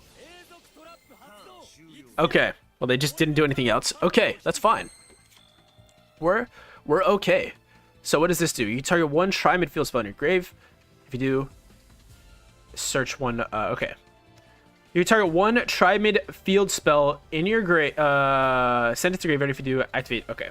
We knew that. Once per turn, you can target one Trimid card in your graveyard. Shuffle into the deck. If you do, we all gain 500 attack. Well. What does this do? Okay. When this card is targeted for an attack, you can negate the attack, and if you do change the battle position of this card, then special summon one Blue Eyes White Dragon from your hand, deck, or graveyard. During either player's turn, when a card effect is activated that targets this face-up card, you can special summon one Blue Eyes White Dragon from your hand, deck, or graveyard. So we definitely don't want to proc that. What do we do? What do we do?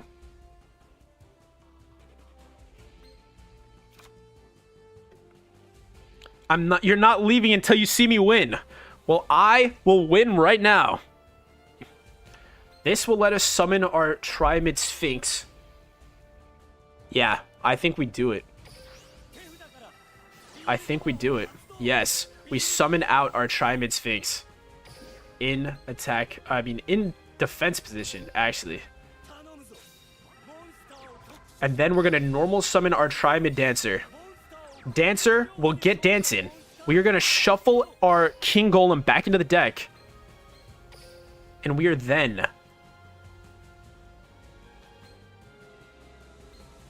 What does this do?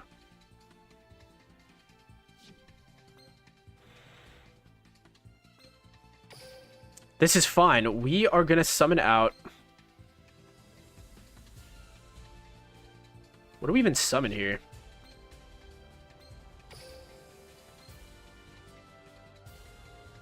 I'm putting my sleep schedule in your hands, bro. Okay, I'm cooking. I'm trying to cook. I got you, Kutso. Come on. I got you, bro. You're an awesome streamer. Love to watch. You have a lot of energy. Thank you. If you haven't already, Sean, feel free to subscribe, bro. We love to see it. I think we're gonna bait out. No, we're not. We're just gonna end here. We're going to end here. But we are going to lock him out of using card effects this turn. Well, let me show you how. We're going to start off our turn by activating Trimid Hunter, setting this Plane Cruiser. Then, we will activate Trimid Dancer. Dancer will send this to the graveyard to then give us Trimid Fortress. We are immune. We are immune to card effect destruction. Give us the Trimid Master.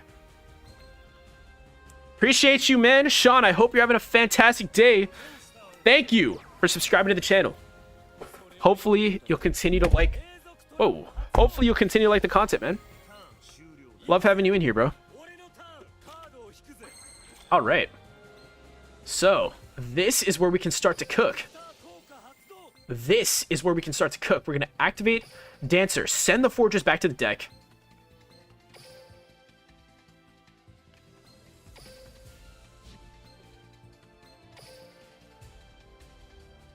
What is this? Target one. Set card your opponent controls. Come forth.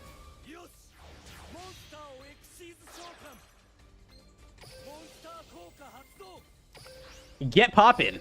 All their monsters are negated this turn. Change to attack position. Normal summon. I think we have lethal. Damage. Fuck you.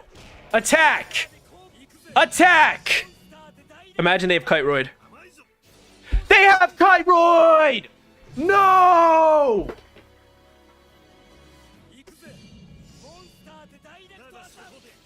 They have Kyroid. I'm sorry, Kutso. I am sorry. No way, dude. I am so sorry. I am genuinely sorry.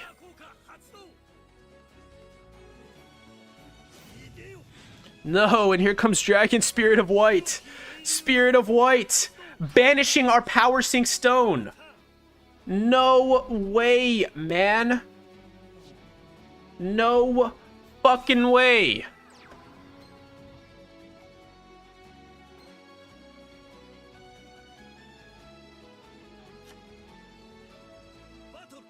He's gonna be a fool! He's gonna be a fool! He's gonna try attack!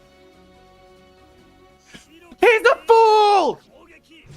You're garbage! You suck! He's forced to attack our Tri-Mid Sphinx. He is forced into it. And he swiped his fucking finger. He swiped his fucking finger without checking what he could do.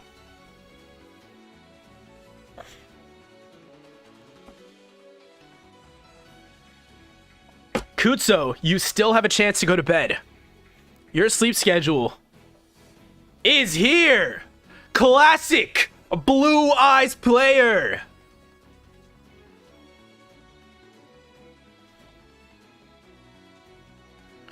I think this is the fucking win. I think this is the fucking win. You suck! Back to the Shadow Realm. Fool! Get out of here. Kutso, you can officially go to bed. You can officially go to bed, my guy. It was not mere force. It was not mere force. Let's go. And there it is, okay? Is this deck still viable? Well, there's a couple changes we're going to make, but we don't necessarily need to play further to understand that they're good, okay? We need... So, if we were to make this deck as viable as possible, we would run Gorgonic Guardian. We would also run Utopia and Utopia Lightning. Check it out.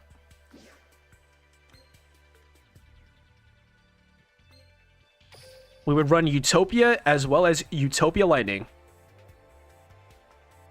which is a rank 5. Which is a rank 5. This is how we would modernize this deck to still be playable. Gorgonic Guardian. Gorgonic Guardian works. Kutso, I appreciate you sticking for the stream. Thank you for staying as long as you have, man. You're amazing. Now go get some sleep. Go get some sleep. I'll catch you later, man. Well, it's not his fault he can't read. You're right. Being a Blue Eyes player is a degenerate brain disease. But what came first? Did the disease to play Blue Eyes make them that way? Or is the fact that they have a brain disease make them play Blue Eyes? That's the real question about those players. That is the real question about those guys. But this is the deck. This is the modernized Tri-Mid deck. If you have other suggestions to how you would build a Tri-Mid deck, let me know in the comment section down below. It seems like this deck is still playable, at least in Platinum rank, okay? I don't think we're going to get COG anytime soon. But the fact that we can still win, the fact that there are still players out there who don't read card effects, gives us hope to play these rogue decks. Now, thank you for watching episode 1 of the Deck Archive, and I will catch you in the next one. Guys, we did good. We did good. And you saw the first episode of the Deck Archive before everybody else. Before everyone else on the channel. You were here and you helped me update the deck and make it better. It was only because of your guys' suggestions that we were able to win. Now, Dogmatica. I don't have any Dogmatica cards. Unfortunately. That is outside my wallet's budget. I cannot afford those cards.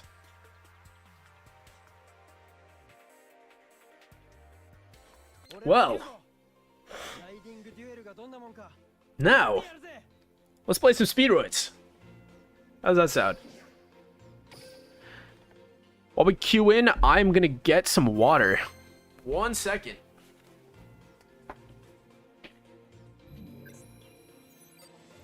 All right. Now this guy is a top 10,000 rush player. Playing the second best deck in the game. My guy's playing the second best deck in the game. Now, is he a good player? Or is he a bad player? Let's find out.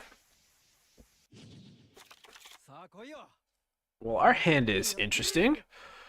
So, if he has Effect Veiler, we're cooked.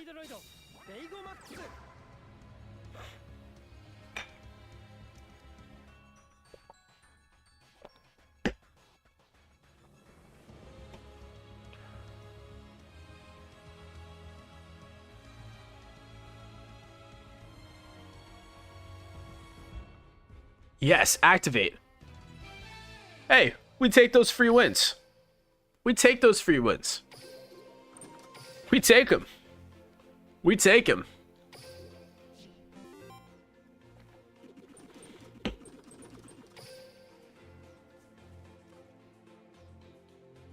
All right.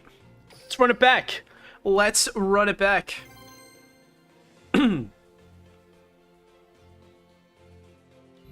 I'm feeling good today.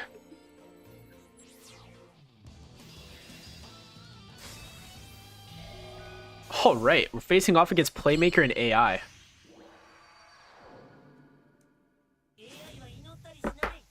Link Darkrays.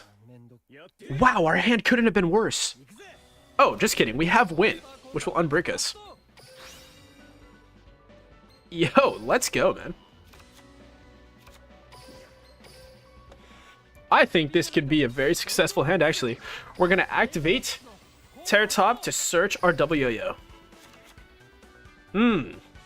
Normal summon double yo-yo.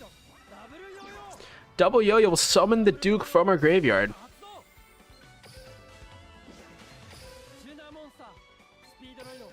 We're going to go ahead and summon our Clear Wing Synchro Dragon.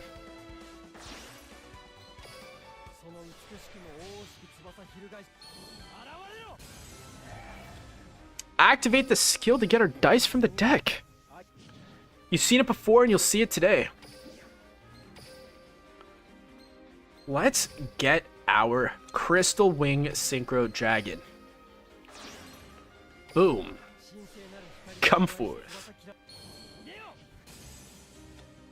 What do we have in the graveyard? We still have access to our Duke in the graveyard. Well, we're going to go ahead and special summon our Takatomborg from the hand. Takatomborg will then tribute itself to then special summon our Fukumadoshi Piper from the deck. Fukumadoshi Piper on summon will let us excavate cards up to the amount of other wind monsters we control, which is 2, and add them to our hand. What is better, an Effect Veiler or a Duplicate? I actually think the Duplicate is better, so we'll take the Duplicate. Then we will Synchro Summon, I guess. We could Synchro Summon here. Into our Clear Wing Fast Dragon. The reason why we picked Duplicate is because we already have 2 negates here. We already have 2 negates, so we didn't need another one.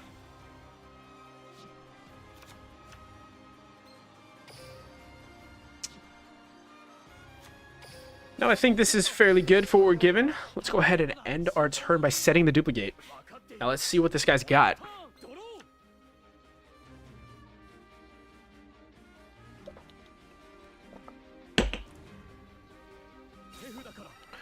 Activating Evil Eye Domain.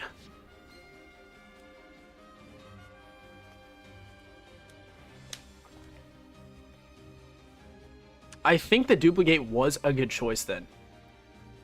Given the situation. Given the situation at hand, this was good.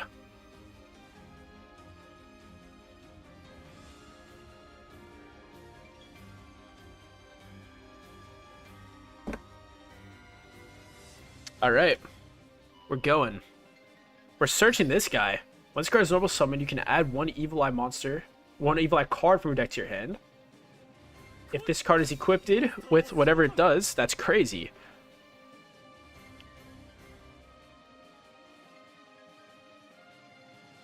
I think we duplicate this. Because I think if we get rid of this early, we'll be good. That was their normal summon.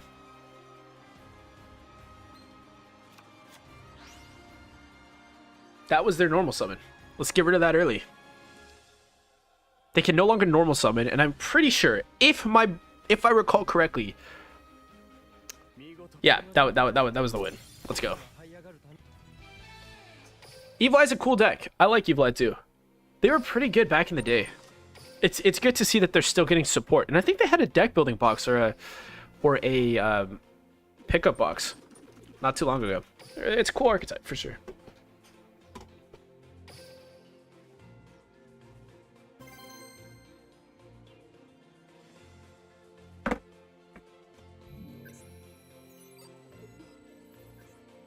All right.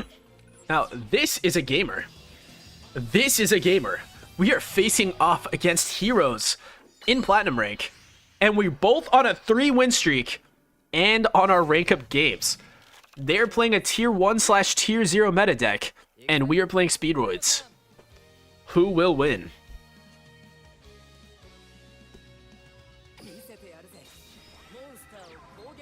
Stratos searches the deck for a hero monster. Let's go. Searching for Liquid Soldier. This is follow-up for next turn. Dragonic Contract. Activating the skill. We're going to discard a card. One of them. We're discarding the Stratos. Getting a free Arm Dragon level 10 Thunder. For free. Getting that freely. Then we get a free Super Poly and another card. And another Polymerization. Flip summoning the Arm Dragon level 10. Activating Polymerization.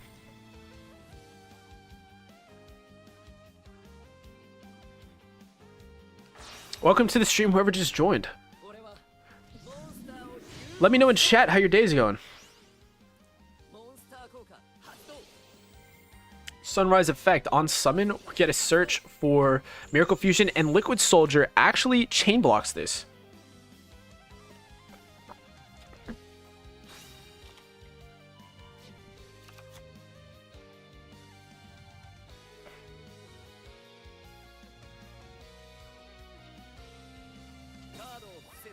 Alright, throw down a face down.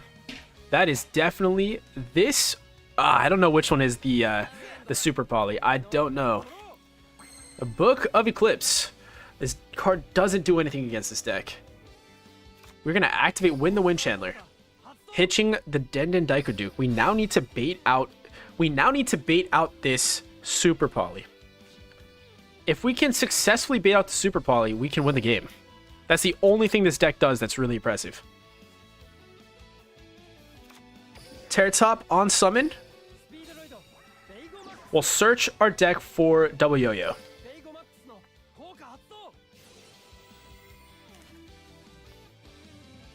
Now, will they Super Poly? Here's the question. It's crazy to Super Poly. This is a stupid Super Poly. Okay, Double Yo-Yo. Let's go.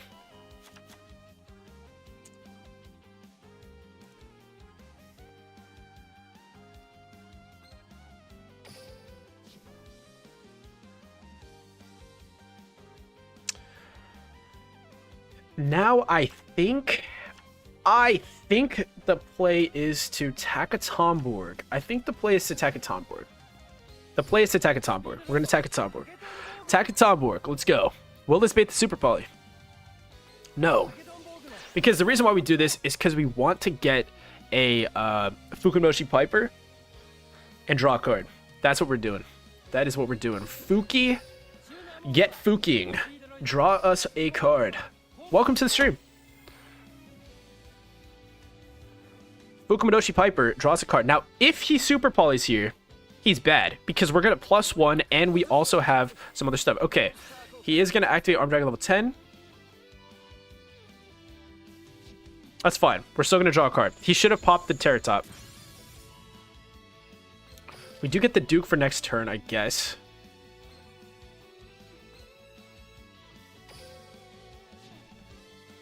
And it's fine because we still have this Den Daikaduke here.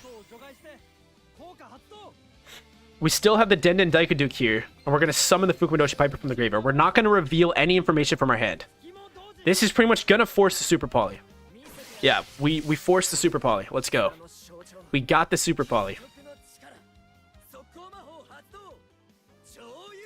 We got the Super Poly. We are okay.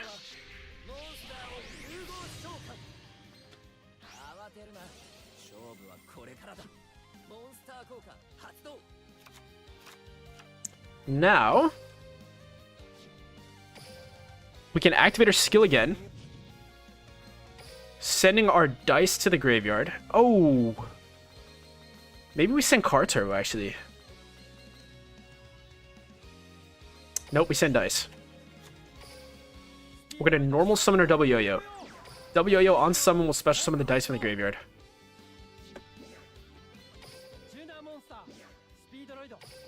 Average heal players are bad. It looks like they don't have anything activatable. It looks like they don't have anything activatable. We're gonna make this level 2. We're gonna make this level 2. Come out, Cork Shooter. Let's get shooting. Let's get shooting. Special summon the materials from the graveyard. Give me that fat ass dice. Give me the fat ass fucking dice.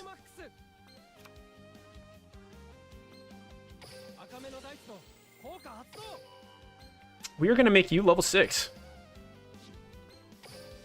Come forth, Clear Wing Synchro Dragon.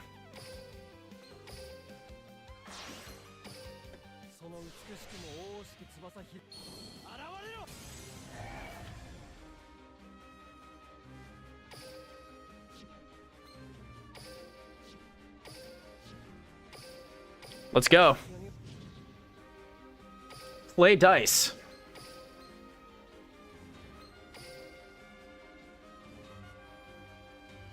We're gonna synchro climb into, I guess, it doesn't matter, but we'll summon Kite Drake.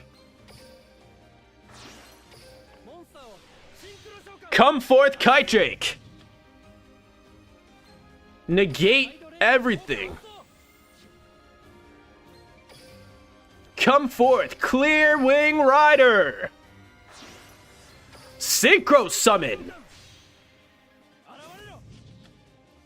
Roll me a goddamn 3. Let's fucking go. Let's fucking go.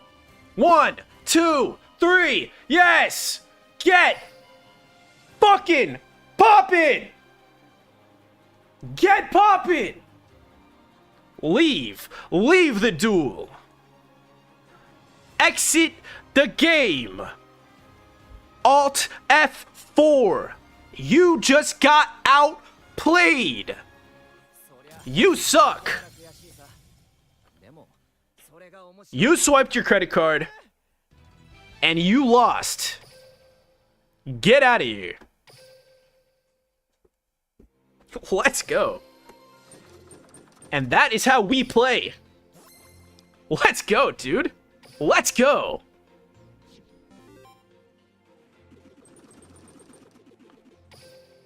Tier 1 my ass. Get out of here. That was his rank up game too. Now, who is the better player? Who is the better player is the real question. And we all know the answer. We know the answer to that one. Let's go, dude. Oh, wait. Yet another hero player. Yet another hero player. Just kidding. They're actually not playing heroes. Check this out. They're just baiting us.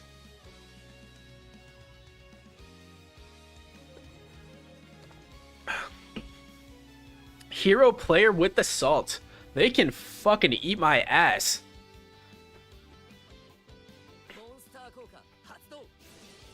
I actually played Dark Lords.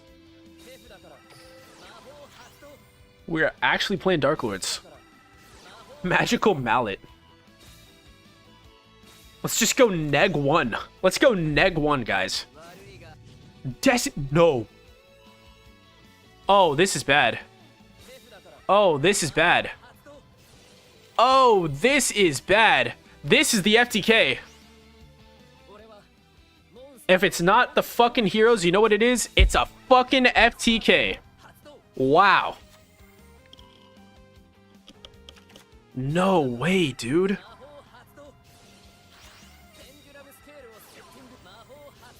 I hope this fails. Nah.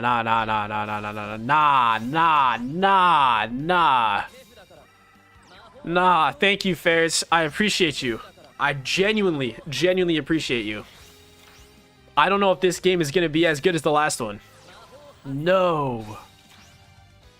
GG.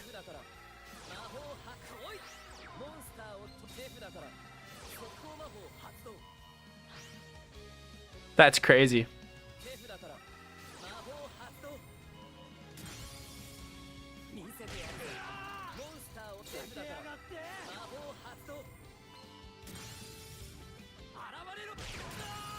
That's crazy. Thank you for playing Duel Links.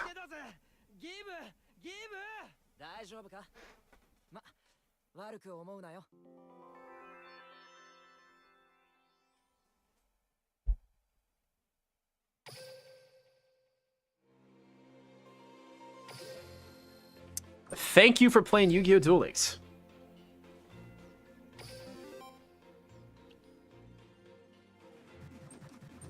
Would you like to swipe your credit card one more time? We'll happily accept it here at Konami. We will happily accept your money here at Konami. Will we fix the game? No. But will we accept your money? Yes.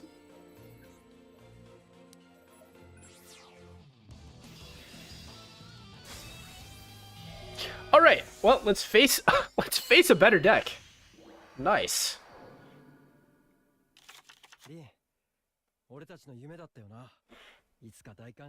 All right. Well, we don't need to let that get us down. We don't need to let that get us down. Because we're facing off. Okay, because they're just going to surrender. Nice.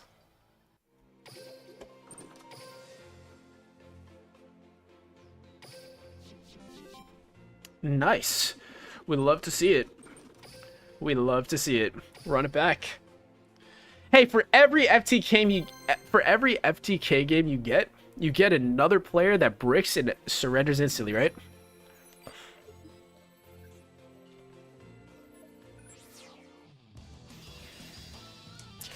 All right, we're facing off against Crystal Beasts.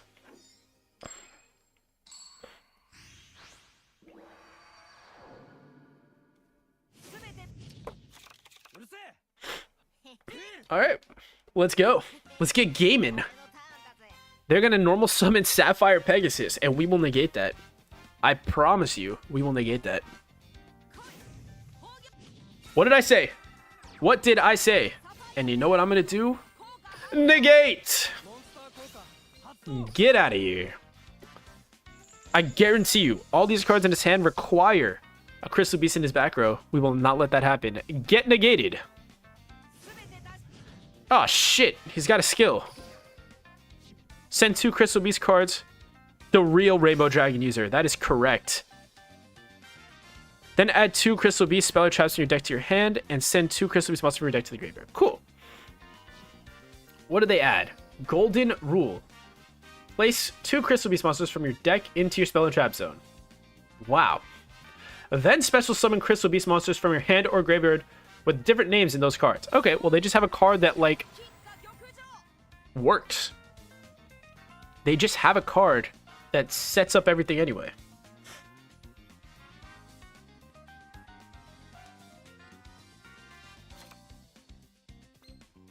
Crystal Beast Rainbow Dragon. Never seen this one before. If this face-up card is destroyed in a monster zone, you can place it in your spell and trap as a continuous cell. Basically, this is a pendulum card with more text. Actually, less text, technically.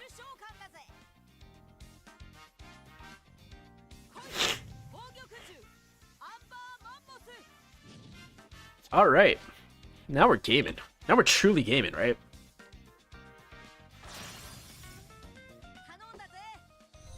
Link, why are they link summoning into Nightmare Phoenix? What's going on? Are they just link climbing? Are they just saying fuck it, they're link climbing? Rainbow Dragon, come forth.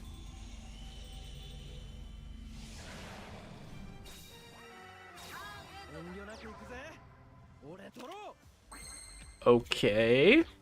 That is a little concerning, but it's fine. It's okay. We have Car Turbo.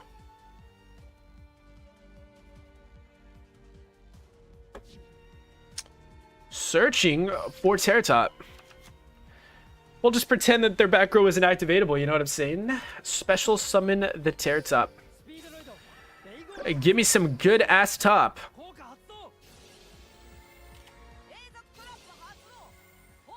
Okay, once per turn, if face-up Crystal Beast monster you control by battle card effect, okay. You can send this face-up card to the graveyard, target one Crystal Beast you control and one card on the field, return them to hand.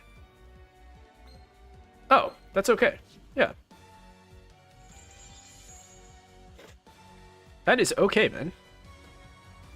Crystal Beast spam link monsters. Okay, good to know. I'm gonna search for the Takatomborg. At any point, he can return us, but we have a lance, so this really doesn't matter. It really doesn't matter, because I think we out everything he does anyway. I think we out everything he does anyway, so we're okay. Car Turbo, summon. Summon! Welcome to the stream. Just saw a few you joined. Hope your day has been well. Today we're sucking in Duel Links. As we slowly rank up against the hero players. Alright, come forth, Clear Wing Synchro Dragon. My favorite animation in this game. Look at that. Beautiful. Never gets old. Alright.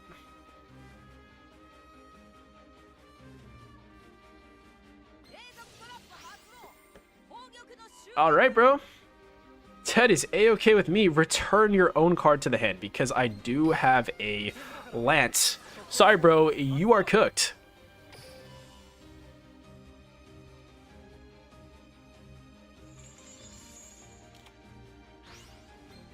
Now, what does this do? So, when an attack is involved with a Crystal Beast monster, you can special summon this card from your hand. Okay, and what does this do? Quick effect. You can send all face-up Crystal Beast monsters you control to the graveyard. This card gains 1,000 attack for each card. You can banish all Crystal Beast monsters from your graveyard. Shuffle all cards on the field into the deck. Okay. Now, let's go ahead and play our dice. Let's play the dice. Let's get rolling, if you know what I mean. Let's just negate the board. Let us negate the board. Should we negate the board? Yeah, let's negate the board and then synchro climb into Rider. How about that? I like that plan. Come forth, Kite Drake. Negate the board. Alright. We will then special summon Takatomborg. Takatomborg will attribute itself to summon the Duke from the deck. 3 plus 8 is 11. I did my math right. We will summon Clear Wing Rider. A synchro summon! Alright. Roll a 2, come on. That's good too. We take those. We will absolutely take those. Alright. Yeah. Get poppin'. Get poppin'. What's poppin'? I know what's poppin'. Do you know What is poppin'? Activate the Denden Daikoduke. Special summon the dice. Let's truly win this game. Let's truly win this game. We already won. We know we already won. But you know what we do? We go further beyond. Summon out the cork shooter. We can keep playing. We keep playing. Special summon the materials. Let's go. Yes. You become level 4. Hagoita! Oh man! It only gets better from here. We will then activate the second part of our skill. We will send the Hagoita to the graveyard. Summon out the Clear Wing Synchro Dragon. We will then activate Hagoita. Come forth, Hagoita. We will then summon the Crystal Wing Synchro Dragon. And they stand no chance. They stand no chance in the slightest. Leave! They don't leave. They don't do it. Crystal Wing Synchro Dragon.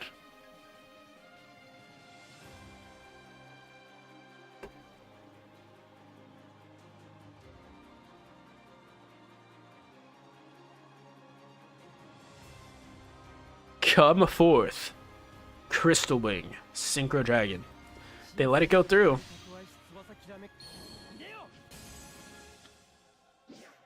Lethal. And that's game. The opponents just like kill me. Yes, we did. Yes, we did.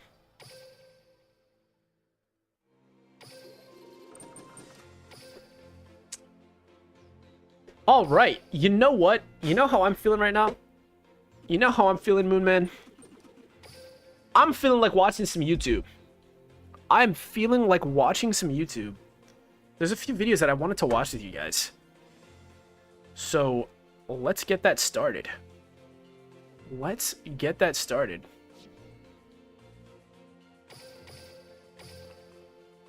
We've been gaming for a while. It's cool to take a little break. It's good to take a little break. Let's watch some YouTube together. Now, I hope this is just going to work seamlessly. I'm not going to try. I'll see in a second. It didn't work seamlessly, but that's okay. We got it up. We got it up right here. Mechlord actually just dropped this video, which I thought was pretty interesting. So I wanted to watch with you guys. So let's do that, right? There's 2 videos I want to watch with you. Let's go ahead and check it out. Let's see what's going on here. How to fix Yu-Gi-Oh! Duel Links. I mean, as you've been able to see so far in all of our games, we have pretty much played against heroes the majority of the time. And so I think we're going to go into that. Let's see what he has to say. Oh, let me get the audio in. Let's see. Here we go. Fixed. I think you guys can hear. Let's try it now. Hello everyone, right. to a new Mechlord video. Today's theme is how to fix duel links. Hopefully. So Konami recently released a ban list which contained cards that absolutely nobody was playing except for exactly Infernobles. They're calling this a preemptive ban list to accommodate for future support. Yeah, I saw this. It didn't really make much sense. I saw a lot of people in the community being like, why is this in the ban list? It didn't make a lot of sense. Archetypes, people are thinking maybe battling boxers or Morphtronic support is on the way, which isn't really an issue that we're hitting stuff preemptively. To be completely fair with Konami, preemptive hits to Ghost Tricks and Agents both made sure that these decks went even more obnoxious than they already ended up being. But then again, if these decks ended up being obnoxious in the first place, it was because they both received completely bonkers skill that just...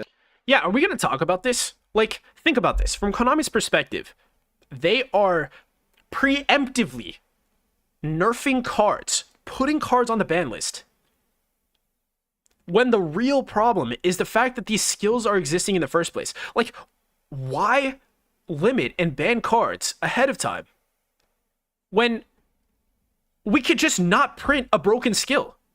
Crazy. Who would have thought of that? Who would have thought of that? Allow them to ignore the rules of the game. The issue isn't that we're writing cards before the archetypes that we use and abuse them get released. I think it's perfectly fine to plan ahead and try to future-proof your game. Like, I don't see an issue with that. The issue is that this ban list does nothing to address the emergencies currently plaguing Duel Links and making it really unpleasant. Like the FTK? Like the FTK that we just got clapped by? That is crazy, right? There's just a very consistent FTK in the game. Yeah, this is what people are saying. Like, we're preemptively, I guess I see his point, right? Like, it makes sense to preemptively nerf some stuff. I mean, again, in my opinion, I don't think we should have busted skills. I don't think we should have to preemptively nerf cards because of the skills. It makes sense to preemptively nerf cards based on, like, I guess, potential new releases or deck releases, archetype releases, right? But at the end of the day, the point of the ban list is to stop the broken cards that are going on. They're not fixing the FTK. They're clearly not fixing heroes. It just seems like they're out of touch with what us as Duel Links players even want in the first place. They could have had these cards on the limited list and also stopped the FTK. Playable just before the February KC Cup, which is going to be a slaughter. And this is why many people have taken issue with this ban list. It's not because hitting cards in advance is a bad thing, it's because there are actual emergencies that are worth taking a look at, and Konami decided to not do anything about that. However, don't worry, I did a modicum of game design in my career, and I'm sure that I can fix every single problem with Duel Links' current format in the span of like 10 minutes or so. So let's get to it. The way I see it, the game currently has 4 major problems as far as the metagame is concerned. I'm not going to touch on monetization or anything like that, so don't get your hopes up. But in order to fix the format, you have to address these 4 topics: imitation FTK, hero/dragonic contact. Top 2. Already agree. Fix those. Pendulum Rebellion OTK, and last but not least, Predator Plants. Predator Plants are like, I feel like they're forgotten about a lot of the time because it's not heroes, but Predator Plants are also crazy. Like, let's think about that for a second. Like, the only reason why they see less representation is because heroes are so much better. But yes, assuming, like, if we did get rid of the imitation FTK, if we did get rid of heroes, Predator Plants would start going rampant again, and it would be crazy.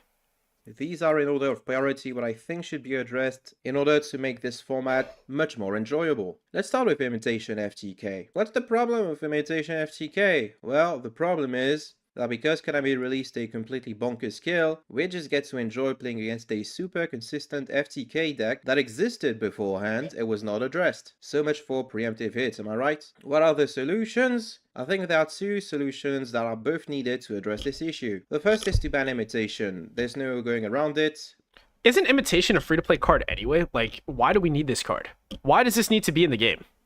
Imitation is the problem card. It is the one that the FCK is focused around. I think it would be wrong to hit the several draw engines that these deck is using. Leave Dark Lords alone, leave Trading alone, but do touch up the skill a little bit also, because the skill is also a problem. You see, Destiny Drop Pride and Soul is not only an FTK enabler, it is also a low-rank Cup Stomper because of the innate ability to just produce a 5000 beta that can kill your opponent in one go, which low-rank duelists often tend to lose to, and which makes for a terrible new player experience in my opinion. Like, if you're playing your first game in ranked, you don't want to just be winning the duel only for your opponent to summon a big beta that just kills you in one hit. That feels super unfair. So we need to fix the skill. First and foremost, I think it would be fair to make it so you can activate the skill immediately. You have to wait a couple of turns in order to activate it. I thought it'd be really funny if you had to wait 25 turns to make this skill activatable, because it's the 25th anniversary card, you know, but that might be a bit too much. 4 turns is like more. That would just completely, like, nerf the skill to the ground, which, honestly, I don't even know why they released the skill in the first place. Like, they had to know some degeneracy would come out of this. Like, I don't know what designer saw this at Konami and was like, yeah, we should definitely pass Destiny, Drop, Pride, and Soul. Just saying. Yeah, when it comes down to it, I definitely see the point here. Like, I actually think that a lot of the problems in Duel Links, and I think I'll probably make a video covering this eventually, stems from these skills. Like this, the entire reason why this FDK is available in the first place is because we have Destiny Draw Pride Soul. If they never released that, we'd be fine. Yeah, we'd have an inconsistent draw engine, but that's not the problem. The problem isn't the fact that FTKs exist in the first place, because they're always going to exist. Okay, this is Yu-Gi-Oh! And part of the fun is being able to get off an FTK. Like, I don't know if you guys saw this, but in the TCG, I think it was a couple years ago now, someone topped a YCS with Exodia. And that was pretty cool. I don't think it was FTK Exodia. I could be wrong. But seeing Exodia topping a YCS is really cool. So it's not that FTKs shouldn't be allowed in the game. It's the problem is that when we have a consistent FTK, a second ago on stream, I lost to the FTK. What if that was my COG rank up game? You know, there are probably some degenerates in Legend Rank right now playing the FTK and screwing people over out of their rank up games. And they're getting satisfaction from that. And the thing is, it's consistent enough to where they can do that and get away with that. Like, to me, that's kind of crazy. To me, that's the problem. Consistent FTKs are just not healthy for any format. Let alone one with like other problems like Dragonic Contract and Predaplats. When we have already a degenerate and toxic meta, having an FTK is crazy. Yeah, the easy FTK sucks. More than enough. This way you prevent people from just having a free trade-in yellow button. Additionally, make it so the big dragon that you get with 5,000 worth of stats doesn't just kill you in one go. It just deals half damage, so you're not completely out of the game the turn that it is summoned. Again, this is a low rank specific issue, but I think it would make the game so... Yeah, and also, I think it's important to think about the low rank experience. I mean, a lot of the time, at least today, we've been playing against lower ranks. We're in like gold and plat. But that's the experience for a lot of players. A lot of people just stay in these in lower ranks, and I think that it's important to make sure that their experiences are good too. Like, obviously, Dragonic Contract is or typically meta decks only really run rampant in Legend and in Legend and COG. Upper Platinum, you'll start to see them, right? But usually the meta decks don't like make their way down into like silver and gold and low platinum. So, you know, that's kind of where we need to focus on. But here's the thing.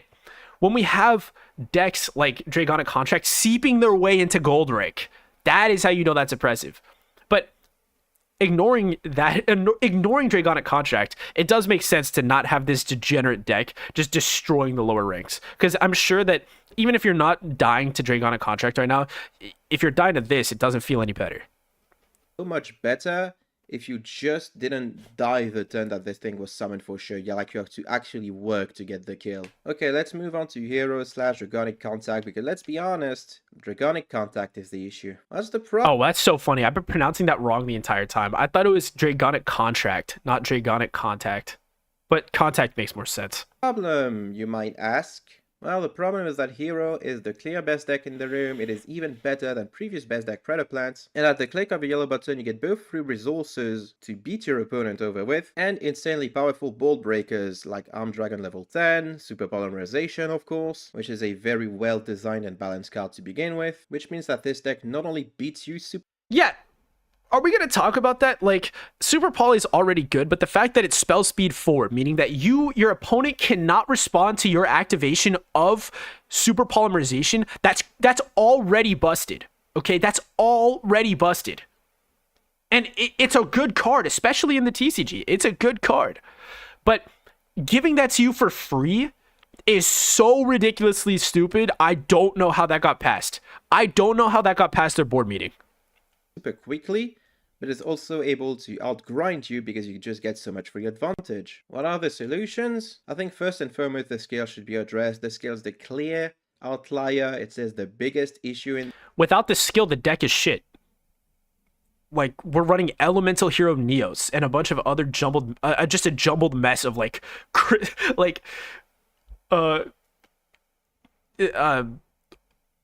what's his name? I don't even know. Like the Armed Dragon cards. Just a jumbled mess of like Armed Dragon with Rainbow Dragon and all that. Without the skill, it's bad. In the room, none of these cards would see competitive play otherwise, but Oh, I yeah. also think See, exactly. MechLord said it himself. These cards would never see competitive play without this stupid skill. that we should slap a big limit 3 on Crosskeeper and Liquid Soldier. I tried to do it in a way that would not impact the more fair slash regular versions of Hero too much. Liquid Soldier at 3 basically means that you lose like one limited 3 staple, which is still a loss, but this is a very aggressive deck that gets to play all this stuff instead of like Floodgate. I'm recording this a bit ahead of the Crosskeeper release, so I have no idea if it's going to be. Yeah, Crosskeeper is good. I've seen it in play. Crosskeeper's good. So is Liquid Soldier. I think, like, I don't think that heroes are good enough by themselves to need a Liquid Soldier limit 3. I could be wrong, but like a lot of it's without this skill, we are like heroes just aren't really viable turn 1. Like the thing is, the reason that heroes are so good turn 1 is because you get a guaranteed super poly. Otherwise, heroes, yeah, they do have a really busted turn 2. Just historically throughout Yu-Gi-Oh, heroes are always a going second deck, and you have access to really strong going second cards, but they've always struggled going turn 1.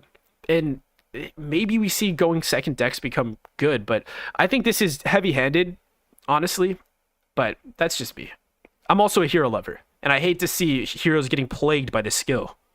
Be that popular, but putting it to limit 3 alongside Liquid Soldier basically kills the deck's ability to have a really powerful, really busted draw engine. Now onto the skill. I think you're all familiar with this skill at this stage, so let's just get to my several nerfs ideas, because I think several nerfs are needed for this. First and foremost, make it so polymerization and the one-off super polymerization are set to your field instead of being added to your hand. What's going on, Kurt? Hope you're having a good day. We're taking a break from sucking at Duel Links, and we're watching some YouTube. So anyway, hope you're doing good, man. Thanks for joining the stream. Yeah, I agree. Setting the cards would already be good, but like I am a little I want to be heavy-handed with this skill nerf. I don't think we should just set the poly and set the super poly. No, we should first of all force them to run poly in the deck, because I don't think that even, I think you add it from outside your deck, right? Yeah, you add the polymerization from outside your deck. You should just like have to run polymerization. Second of all, why are we giving them a free super poly anyway? I don't think that this is good skill design. Get rid of the super poly. Get rid of that card. That should not be allowed in the deck. Like, or at least it should be allowed in the deck, but it shouldn't be allowed in the skill. Get rid of the super poly search in the skill. This makes it so poly isn't just a free discard for Harm Dragon level 10 or Harm Dragon Thunder level I also agree about that. Yeah, it's the poly being a free discard, even for super poly, is ridiculous. 10, while keeping its applicability as a fusion spell for like Stratos plus Liquid Soldier. Additionally, setting Super Poly makes it so you can't activate it this turn, which is also a thing that Konami should have to clarify, because there are several skills where you can just activate it the turn that they're set, and also makes it easier for opponent to just destroy it on their turn if you go first, because they know where the Super Poly is set now. Secondly, I think you should make it so each monster can be only scale summoned once, so that you should only be able to summon one Elemental Ireneos, one Ultimate Crystal Monster, and one Wind Armed Dragon. So you have to choose between level 10 and Thunder level 10 first and foremost. And you can't just like keep getting infinite resources just because you drew into a hero or e-call or a random warrior that you can discard because it is advantageous for you in the grave. Speaking of which, maybe you should have some actual restrictions to what the stuff you should actually be able to play, because I've seen a version that plays. I didn't even know. I just assumed that there were restrictions. I didn't even. I've really only played against this deck like very recently. I only started streaming Duel Links again like a couple days ago, so I didn't even know that. Not having restrictions is crazy. Like, I love how there's some decks that just have the worst skills imaginable, that have the craziest restrictions, and then we just get a deck like this that just doesn't have the restrictions that are in place, and then just let it run rampant. You know, I think Konami's really out of whack. Like, skill balancing in this game is so crazy. Phantom Knight Silent Boot in order to pitch it, banish it, and then get the Phantom Knight Protect card, Wings thing. I forgot what it's called. And I'm like, that's clearly not intended. That was clearly an intended consequence that Konami clearly didn't think about because they designed this skill in like 5 minutes. So you should have, actual restrictions on what you should be able to play. This would also do a good job at removing hand traps from this deck, which is also losing limited 3 staples because of the aforementioned changes. So all in all, you remove a lot of free stuff that I mean, I agree. I think we need to, like, the skill needs to be nerfed, right? I think that's really where we're going here. Is this the skill needs to be nerfed, and otherwise the deck is shit. That's really what this comes down to. Without the skill nerf, the deck is bad. Let's hear the next point, though. I'm curious to hear what he thinks about the Pendulum Rebellion OTK. welcome change. Pendulum Rebellion OTK. What's the issue, Doc? Well, we got Senpai and Duel Links, and Senpai is already not fun to play against in Master Duel, but in Duel Links you just get to stuff your deck with either Ball Breaker cards, like the Sky Striker engines, or control/stall cards like Floodgates and Negate Attack Traps, and Hand Traps like Kiteroid and Ball Forts, who makes it super unfun to play. Tenpai in Duel Links. I didn't think of it that way, but yeah, Tenpai is already not fun. Imagine a world where you're playing the degenerate Tenpai meta in the TCG or Master Duel, and you're like, fuck this. I'm gonna come over to Duel Links because maybe they have something better going on. And then you get Pendulum, and you get Rebellion Dragon OTK, and you're like, god damn. It's the same shit with different cards. Again, this deck that just blows you out the water. The solution? Once again, you have to address the skill and the skill very... Is this just like a broken record? Is this a broken record at this point? Nerf the skill. We Why do we stop releasing broken skills too?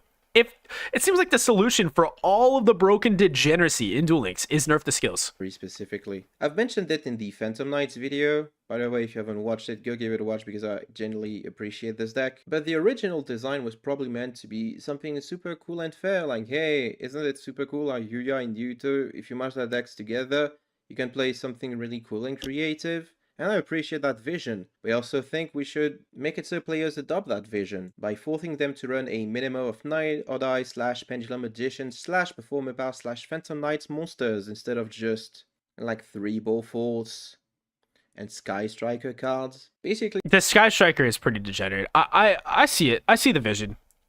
Honestly, when I learned about this, I kind of got excited because I like Yu-Gi-Oh! Arc 5. I mean, Speedroids are my favorite deck, but I played Pendulum Magician back in the day. Like back in 2016, I played Pendulum Magician, and I went to my locals, had a good day. I ended up getting second, and I could have won if I attacked, but I was just a kid, I was just a kid, forgot to attack, and ended up getting second place at my locals. Well, I opened up my OTS pack, and it had Ultimate Rare Masked Hero Darklaw. It's my favorite card. Back in the day, like some guy told me he would give me his entire binder if I gave him that Darklaw. I said, hell no, dude. He was trying to scam a kid. Anyway, I look at the price when I get home. It's like $500. Like, I made a good choice that day. But I have a special place in my heart for the Arc 5 era. Pendulum Magicians are cool.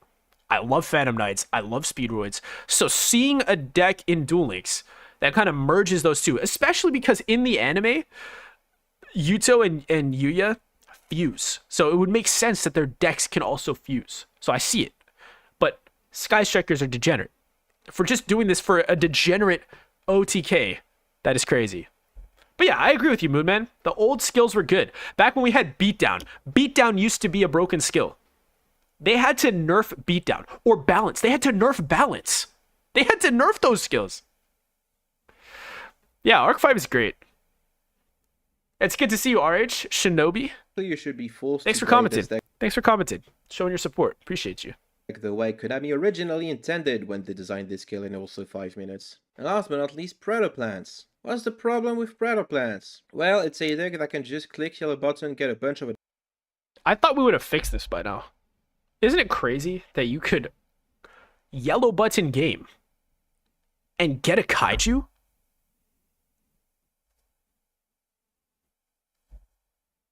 Imagine being able, and imagine every deck had this. Dude, it would be degenerate. It is degenerate. It is degenerate. The reason why kaijus are balanced in the first place is because you don't have them guaranteed. But being able to guarantee yourself to do it is, and doesn't this also go to your field? If you're playing Predaplants, doesn't this card go to your field? So it's a better kaiju that's in archetype. And like, dude, advantage and slash. Hero Flash is so stupid, dude. Heroes, man, they're really butchering it. Like, Heroes went from being like the shittiest deck ever for years. Like, I think the last time Heroes were really relevant was back in like the Destiny Hero Clock Tower meta in 2021, like mid 2021. That's the last time they were like really good. And I mean, we did see Destiny Heroes win a KC Cup last year. That was cool, I guess. That was pretty cool. But like in general, they haven't been prominent in the meta for a long time. And so they just go from being like this horrible deck that everyone's just hoping gets some level of support. We've been wanting the Liquid Soldier support. We've been wanting this support for so long. For so long. Like, to think about this. Like, you had the Destiny Heroes back in the day. You had the Mass Heroes. You played those years ago, 2018 to 2021. They released the support fragmented. So, like, if you had the previous support, you would now need to open up a whole main box to get Elements of Hero Sunrise and to get Miracle Fusion. So you're like, no, I'm not going to do that. Then they released the other cards like Varus, Vision Hero Varus, and all of those in another box. So there's all this hero support in different boxes. Like, we've just been sitting here waiting for a structure deck to get these heroes, to get good hero support, so we can actually be viable. And then we get this. Like, they go from being completely garbage to them being the most oppressive deck you've ever faced. Like, why couldn't we just get a good hero structure deck that's fair? And when I say fair, it can be good, but like, this is crazy. It didn't need a broken skill. We just need the good cards. Flash or a kaiju, and immediately remove your monster from the field before even able to react or do anything about it. Which in turn is gatekeeping a lot of like single boss centric decks from being really playable. Like Cyber Dragons is basically unplayable against Predaplants because you just lose the infinity at the click of like 2 yellow buttons. Dragon Maid also has a really bad time against Predaplants for this very reason. And if we're nothing here, we should probably address the second best deck in the room. Otherwise, we just return to the status quo of Predaplants being the best deck and objectively not being the most fun deck to play against sometimes. Well, solutions? Well, surprise, surprise. Once again, the skill is the issue. Destiny Hero Zombie World. I do remember that one. Actually, that one did see some play. You're right, man. We should address the skill very specifically. Isn't it weird our skills keep being the problem in dueling? Okay, it seems like Mechlord and I agree on this. It seems like Mechlord and I agree on this. It seems like the skills are just always the problem. We always end up here. We always end up in this discussion. Degeneracy? Where does the degeneracy come from? The skill. Get rid of the skill, we'd have no problems. Links. The way I see Starving Venom Invasion, there's basically 2 things wrong with it. The first is that you shouldn't just get a free Predaplant counter. That's either something that you should work for, or that the skill should give you for a cost. And no, not controlling a monster is not a cost, that's just how you make going second easier, which isn't the worst idea in theory, but in practice, it just means that you don't get to have a boss monster. And secondly, if we change the first effect to restrict the stuff that you can get with it...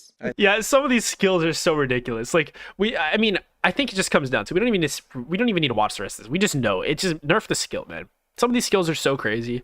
And, like, it sucks because there's a lot of other decks that just don't have skills, and so you're just not competitive. Hero glue eating skill, dude. It's bad, man. It's bad. And then don't even forget about Shadal's just, locking you out of the game. Don't forget about Lyrilisk, however you pronounce that. Don't even, let's just, man. Dude, it sucks because I feel like we've just had so many bad metas back to back to back to back. I don't know. I feel like we just haven't had good metas in a long time. And I think that Duel Links can do it. I think that the skills are just getting too out of hand at this point. And so that's the solution. Let's fix releasing broken skills. Release balanced skills. Stop giving us a free Pot of Greed. Like, Pot of Greed is banned in Yu-Gi-Oh! For a reason, for giving you a +1. A random +1 is insanely good in Yu-Gi-Oh! So being able to get a searchable Super Poly as a +1 is ridiculous. But, like, that seems to be commonplace in Duel Links. When in the TCG, stuff like that would just never fly. That would just not be okay. And I have my own issues with the TCG, but Duel Links is really doing something. Really doing something. Like, that's crazy. All right. Well, I guess that's that. That was this video. So, this was by Mechlord. Mechlord releases some great Duel Links content. If you haven't checked him out, definitely check him out. He's a good guy. He's a good guy. I like watching his videos. He's always got some nice commentary. He's always keeping the Duel Links community alive. Like, I swear I always see him keeping the Duel Links community alive. Especially when we got this. Like, it's really doing something. But, all right. How are you guys feeling? Let me know in chat. How are you guys feeling? I have another video lined up, but we could watch this now. This is DZ just released a video. In the summer of 20 Pendulums, Yu-Gi-Oh's biggest mistake. So I was curious about watching this, but we can watch it later. We can watch it now. How are you guys feeling? Do we want to go back to some gaming, or do we want to watch this video? You tell me. I'll give you guys a couple seconds. A few moments while I just chill for a sec.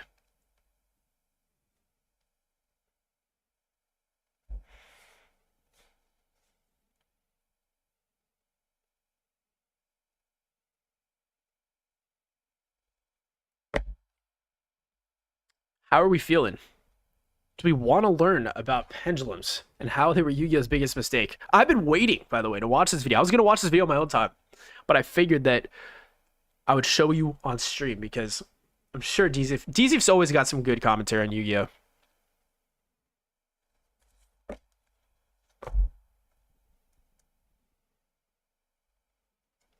You personally enjoy the concept of pendulum. Me too. I like I said, I definitely said it. I have a soft spot in my heart for pendulums. That was like really when I started taking Yu-Gi-Oh! Seriously. All right, let's watch it. Let's watch it. Let's see what he has to say. 2014, Yu-Gi-Oh! Introduced pendulum monsters into the game. These half-monster, half-spell cards featured strange symbols, unintuitive mechanics, and complicated rulings. This controversial addition caused many players to leave the game, but perhaps its biggest impact was irrevocably damaging how people would perceive Yu-Gi-Oh! As a brand even a decade later. If you're someone who quit the game when these cards were first released, then you might be surprised to learn just how much backtracking they've done to try and balance this mechanic. Today we're going to cover what made such a large amount of the community dislike pendulums on release, and also how Yu-Gi-Oh! Addressed the— I owned this structure deck back in the day, but I definitely hear what DZ's saying. Like, I remember a lot of people hated pendulums when they came out. I was still a kid, and I kind of like, I didn't even know how they worked. Like, when they first got released, when this super starter deck got released, I didn't understand how they worked. Like, I thought you could just pendulum summon anything from the extra deck like it was nothing. Like, I thought you could just, like, pendulum summon, like, Clearwing Synchro Giant. It didn't exist back in the day. But I thought you could just, like, pendulum summon Stardust Dragon. It was very, very confusing. I play the Rush KC event, and I don't like to lose to Hero. I play Rush until KC event because I don't like to lose to Hero. Yeah, I understand, dude. The Hero deck is really impressive. The Hero deck is really, really, really impressive. But during this time period in Yu-Gi-Oh!, a lot of people quit. Because I think what was confusing is pendulums themselves were a confusing mechanic, but then also, like, they added 2 new zones. So nowadays, our pendulum zones are inside the spell and trap. But back in the day, they, like, added specific pendulum card zones. So they altered the way the game mat looked. these complaints throughout the years. Which was definitely something that, like, bothered people, for sure. Like, I knew people were like, man, I can't use my playmat anymore.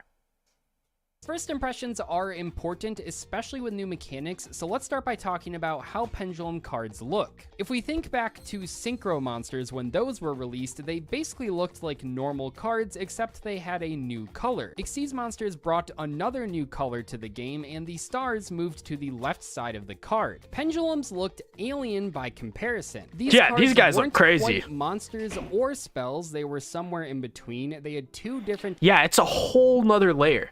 And I think, honestly, my biggest problem with pendulums, even today, Like, what my issue with pendulums are that they're kind of secluded.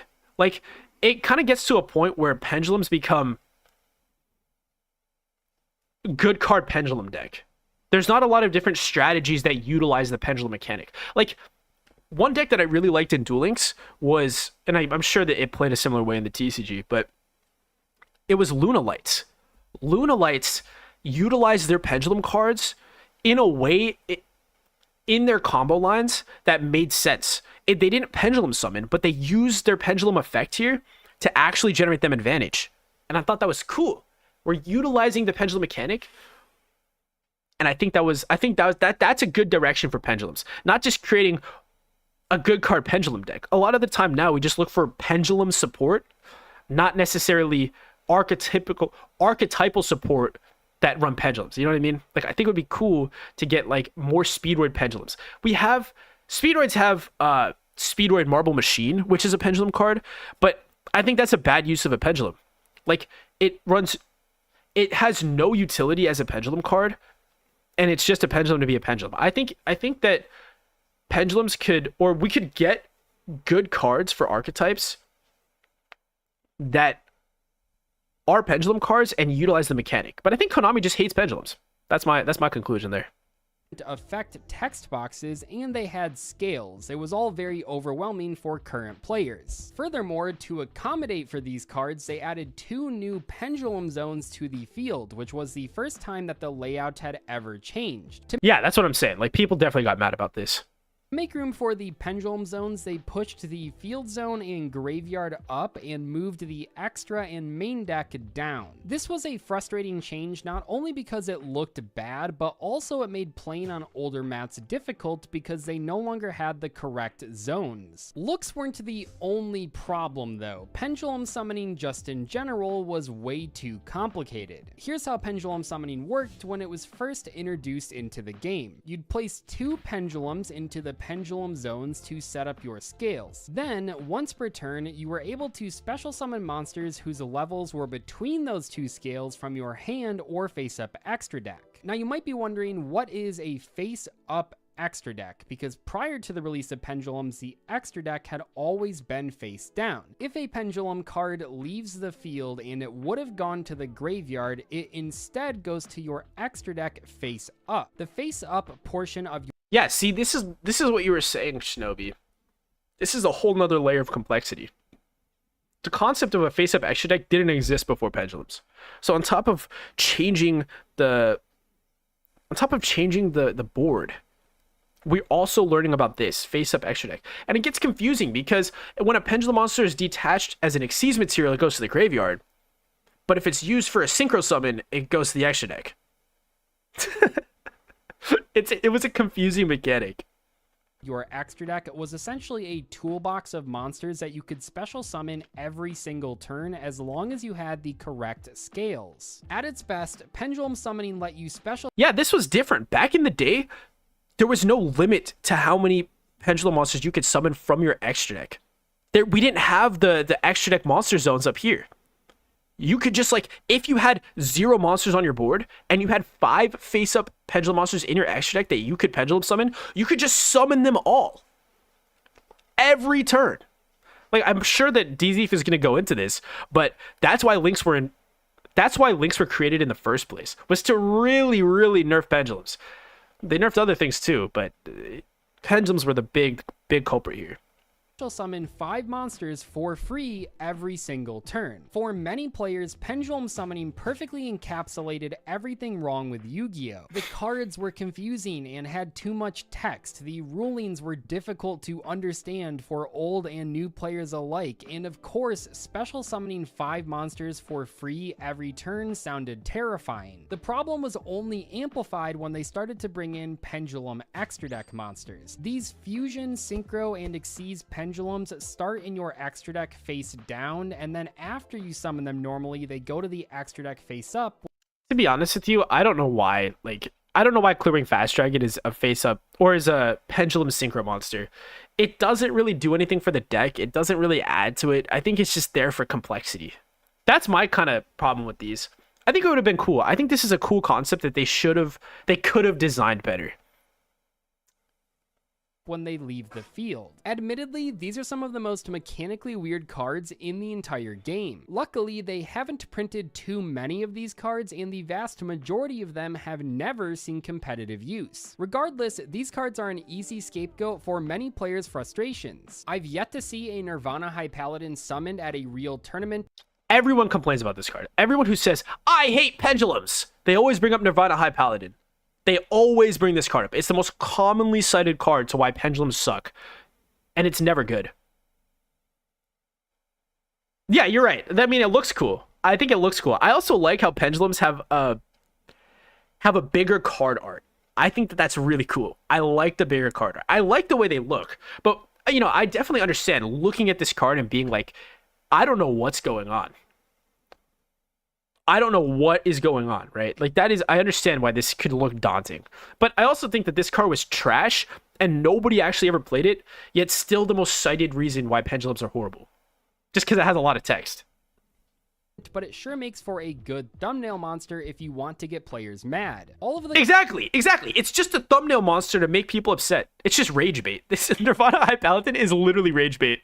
complaints that we've talked about so far are completely valid, and I don't blame anyone for quitting the game when pendulums were released. You're not required to learn every new thing that a card game throws at you, but rather it's the game's job to keep you interested enough to want to learn their new mechanics. While every new summoning method has been met with some criticism, I think that with pendulums specifically, they mostly just pushed away older fans without really bringing in a lot of new players to replace them. That being Yeah, that's true. So I remember Xyz when they were released. So going all the way back to when synchros were released in the game, there was a huge need for, or a huge urge or desire to make fusions good. Because back in the day, fusion monsters were horrible. They were so bad. They required two very specific cards that were also bad to make a worse card. And think about this. You need polymerization and two of those shitty cards. That means you go -2. You lose 2 cards to summon 1 bad card. Fusion monsters were bad. And this was at a time where like Metamorphosis is good. Like if you look back to GOAT format, Metamorphosis was one of the best cards. But that's, you got to cheat out the fusion monsters to make them good. So, synchros were actually a way to solve our issues with fusion monsters. Our issues with fusion is that they're clunky, they're bad, they take bad materials. So let's make a more generic way to summon out cards from the extra deck. So synchros on release were very strong, and they were divisive. I do have to say, some people were upset that synchros got released. But overall, especially now, the community loves synchros. Synchros are amazing. Everybody loves synchros, for the most part. Especially modern players, I guess. But so on release, like Stardust Dragon was just a powerhouse of a card. And a lot of and Black Rose was also another powerhouse. Those cards still see play now. I literally play those cards at Duel Links. Those cards are still good. Then we got to the Xyz era. And Xyz were interesting because Xyz, people realized that not everyone wants to run tuners, because tuners are kind of clunky. Like not everyone has a tuner in their deck, and then those decks aren't really good if you don't have play tuners. So it kind of limited your deck building choices. So when Xyz came out, they were actually really bad. Like the best Xyz monsters we had were like number whatever it is, Leviathan Dragon, Utopia, negate and attack. You know what I mean? Like you get a negate and attack with Utopia. Utopia wasn't very good. It wasn't very good. So that was interesting with Xyz, because on release it was so different than synchros, because Xyz were just meant to be a more generic way to access stronger cards in the extra deck without approaching how powerful synchros were. Xyz kind of filled that niche role. Well, okay, maybe your deck doesn't play a lot of synchros, maybe you don't have a lot of tuners for the boss monsters, but you can summon an Xyz monster here that will benefit you in some type of way. And so Xyz were loved on release. Everybody loved Xyz. They were a little underpowered. But then we fast forward to pendulums, and it's like, okay. So Xyz solved an issue with synchros. Synchros solved an issue with fusions, right? We're iterating over these extra deck mechanics, and they all have their own lane, right? And Konami's like, we're not going to solve a fucking problem. We'll give you one. Here you go. And that's kind of how people felt about pendulums. It's like, whoa, we were doing just fine with Xyz monsters. We felt good about synchros. Why are we given this? Being said, even though a lot of players permanently left the game because of how overpowered they thought pendulums would be, the reality of early pendulums was a bit different. As you would expect with any new mechanic, they immediately released a lot of pendulum monsters. However, during the entire first year of pendulums, there was only one Yeah, they help each other in a different way. They fill a certain role in your deck, and that's kind of why people were feeling some type of way about pendulum monsters. Like, what did they do? They just made you, they forced you to play this new overpowered mechanic. But I guess, as DZ is saying here, they weren't as broken on release as people thought they were. It just added a layer of complexity to the game. competitive pendulum deck, and it was usually considered the third or fourth best deck in the format. The Cleefort deck was many players' introduction to the pendulum mechanic, but it was a strange ambassador because it didn't really care about special summoning. It used Cleefort Scout and Sacrifice to slowly build up advantage while hiding behind floodgates such as Skill Drain and Vanity's Emptiness. The Cleefort cards were particularly strong with Emptiness because they went to the extra deck when they left the field, which dodged Emptiness's self-destruction drawback. While Cleeforts did often end games with one big pendulum summon that they built up to over several turns, a lot of the time they won without special summoning at all. The deck was very good, but it got demolished by the spell and trap removal that players were packing into their side decks. We did receive Twister was actually seeing play is so funny to me. stronger pendulum decks throughout. Magispectors! I loved this deck. This is when pendulums really started ramping up. When we got Wisdom Eye Magician and Magispectors, this is when the shift from like pendulums being bad and just making everybody upset into, okay, pendulums can actually be good. They are complicated, but they can be good. And this is the beginning of the end. Throughout the years, but you weren't required to play them to win at tournaments. Most formats had a couple pendulum decks in the meta, but there were always other options. This is when I was playing. This is when I said earlier I was playing Pendulum Magicians. This was that era. I loved this era. This was when pendulums weren't oppressive. They were new, they were interesting, they were exciting, they were competitive. It was really cool. I liked this era for pendulums. There was a very brief period in time in early 2016 where a pendulum deck was way too overpowered, but luckily they quickly addressed it by dropping an emergency ban list. The absolute pendulum takeover that so many players feared did not happen, but the damage had already been done. Most of the players that quit because of pendulums weren't going to come back because by that point for them, the Yu-Gi-Oh brand had been forever tarnished. Yeah, it does kind of suck that happened, because like pendulum scared away people before the format got fun.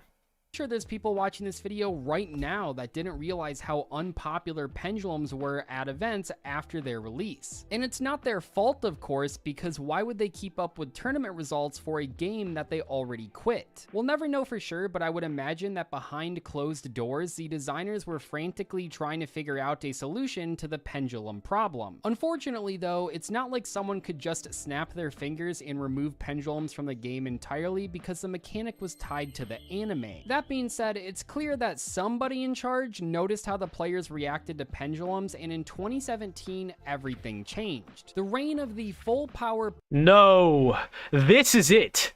The moment this deck, Pepe, got released was the day that pendulums dug their own grave. Yeah, getting the right scales is also hard. What's weird about pendulums is you pendulum summon between these. So if you have a 1 and a 5, you summon 2 through 4. That was kind of a weird ruling to remember. Also, what didn't really make any sense was even though pendulum monsters had 2 scales, like a blue and a red one, they still, like, they never alternated. Like, as in, every scale 5 monster was scale 5 on both sides. Like, there was no need to have 2 scales with like the number printed twice. It's just there for confusion. Mr. Peaton, we'd love to see you, man. Talking about pendulums and their effect on Yu-Gi-Oh! DZ just released a video. Pendulums, Yu-Gi-Oh's biggest mistake. So we're taking a look. We finally got to the Pepe era, the beginning of the end. Mechanic came crashing down with the release of Link Monsters. This is another Yep, this is exactly what happened. Konami said, okay, we get it. We released a tier 0 deck. It was kind of crazy. We went a little bit far. So, what we're gonna do is ruin the game for everybody by releasing Link Monsters and making it so not just pendulums are nerfed, but every extra deck mechanic is nerfed. Mechanic that initially didn't go over well with the community. Yeah, I actually quit Yu-Gi-Oh! Because of the introduction of Link Monsters. Link Monsters really, really hurt the game for me. Like, that was probably the point where, like, I didn't get up and leave at pendulums. I was kind of like, Pepe kind of sucks, whatever. Link Monsters, when I could no longer play any of the decks that I wanted to play because I needed to run Link Monsters, that was it for me. But for right now, I want to focus on the two big changes that affected pendulums directly. With the release of Link Summoning, they removed the floating pendulum zones. Going forward, the pendulum zones would now be in the left and rightmost and this is what you're probably familiar with, all of you watching. This is most likely what you're familiar with. This is the standard. It hasn't changed since then. and trap zones if you were playing pendulums, otherwise they were just regular zones. Without a doubt, this is how it should have been from the very beginning. Pretty much everyone was in favor of this change because it was a lot more intuitive and less intrusive. Additionally, you could now only special summon monsters from the extra deck to the new extra monster zone or to a spot where a link arrow pointed. And that is why I quit the game.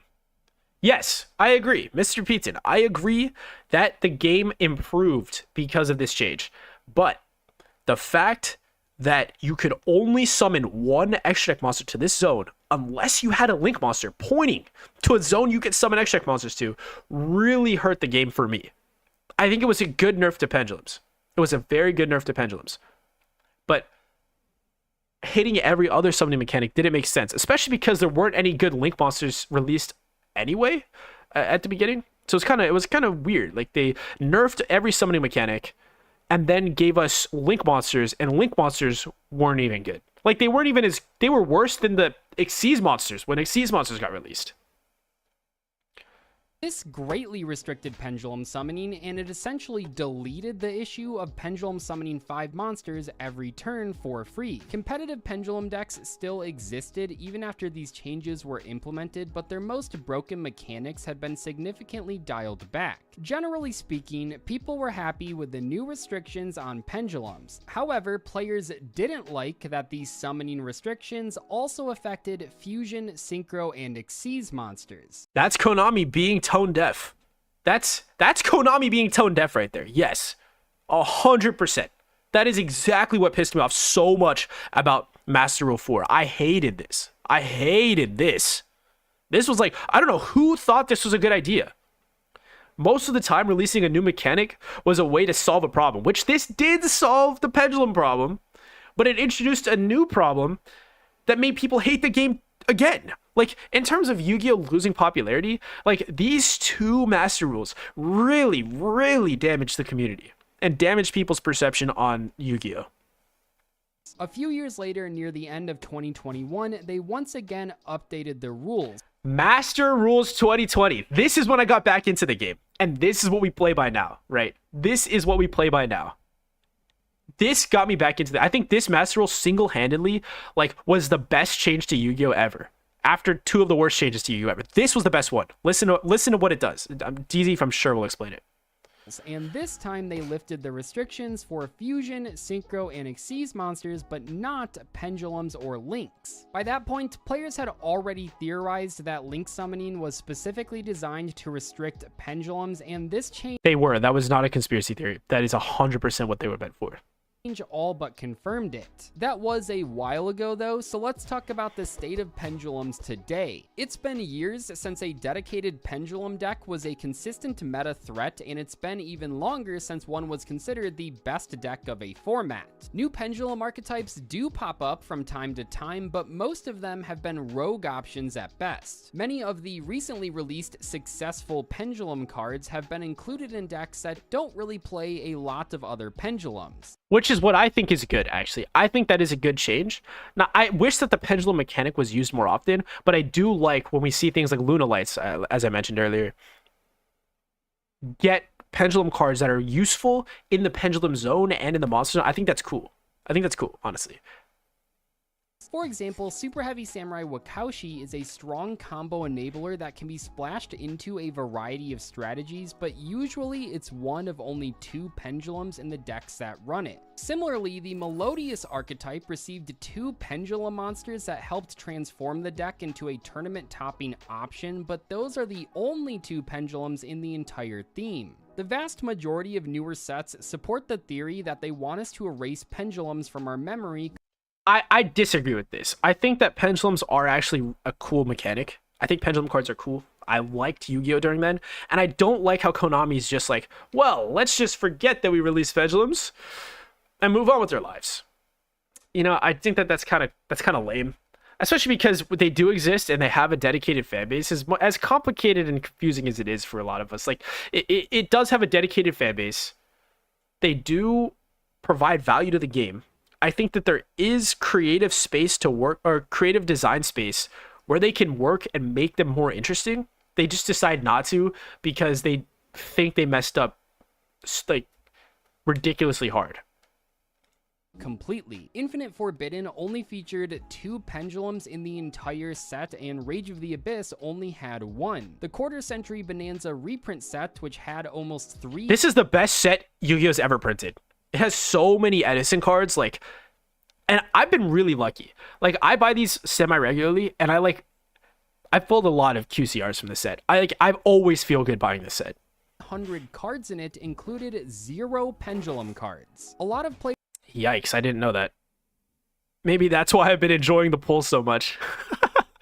Players don't like pendulums, and it seems like the set designers know that. Players have to really go out of their way to play a pendulum deck these days, and I believe that's on purpose. Nobody is obligated to enjoy modern Yu-Gi-Oh!, but if you are someone that quit the game because of pendulums, then I hope this video was able to show you that the game didn't go down the dark path that many players predicted. I don't love pendulums, and I've never shown up to a tournament with a pendulum deck, but I think there's way too much fear-mongering when it comes to this mechanic. I agree. There's way too much fear-mongering on this. Like, pendulums aren't nearly, especially today with the current rule set. I think the current rule set of pendulums is so fair. And I think now pendulums are just underrepresented. They're overly hated on by Konami. We need some better pendulum support. If pendulums were the main thing keeping you from getting back into Yu-Gi-Oh!, then I recommend giving it another chance. The current era of Yu-Gi-Oh! Has its fair share of issues, but pendulums aren't really one of them. Anyway, that's gonna wrap it up for today's video. That was a good video. That was a good video. I think that kind of highlights a lot of what happened with that highlights a lot of the history behind pendulums and people's perception of them, because I don't think they're nearly as bad as people think they are. I think it did get pretty crazy during the Pepe era, but Konami clearly understand they messed up from there. Well, this was DZ's video. Love when he posts these, so good we saw this. Let's get a pendulum deck on the tier list. And that would actually be pretty cool. That would be pretty cool. Let's get a pendulum deck on the tier list. I mean, Super Heavy Samurai was on the tier list, and everybody hated that one.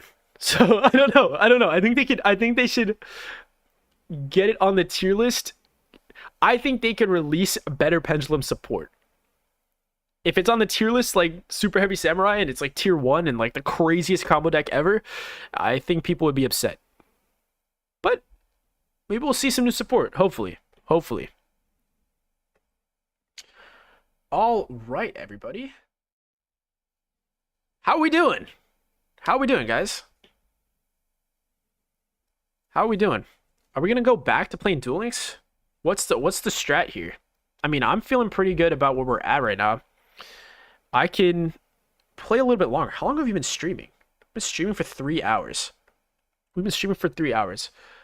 I think that we could play a little bit more Duel Links, and then we're gonna call it. We're gonna call it a stream. I think this has been a really successful stream.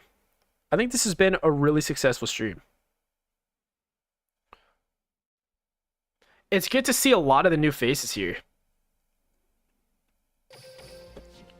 You guys have been really awesome. Let's play, I think, one more game. Let's play one more game and see how we're feeling.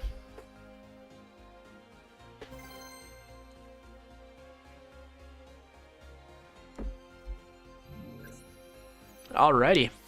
Is it Heroes? No, not Heroes.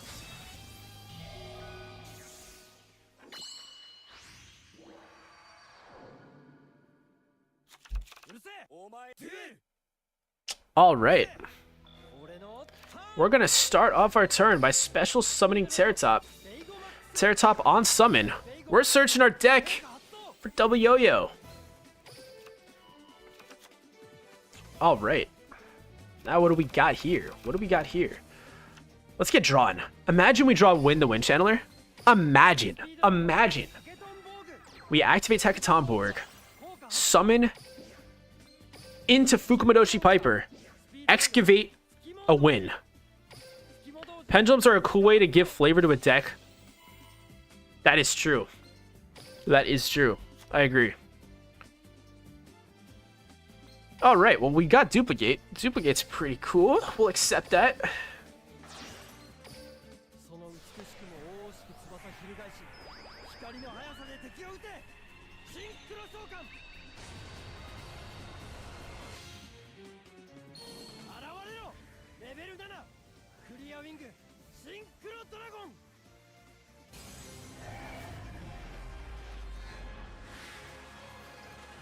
Come forth, Clear Wing Synchro Dragon. Activate the skill. Give us that juicy dice. Come forth, Crystal Wing Synchro Dragon.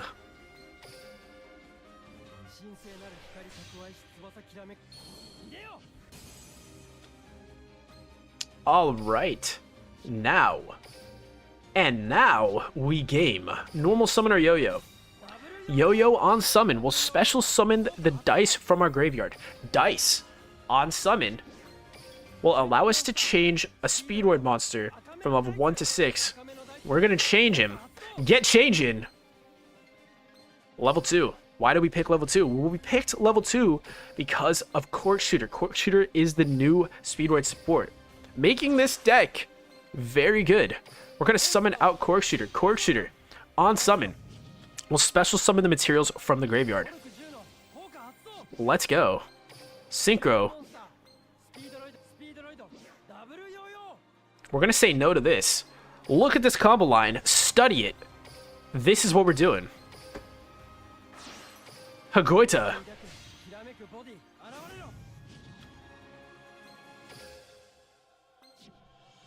Car Turbo. Get Turbo in.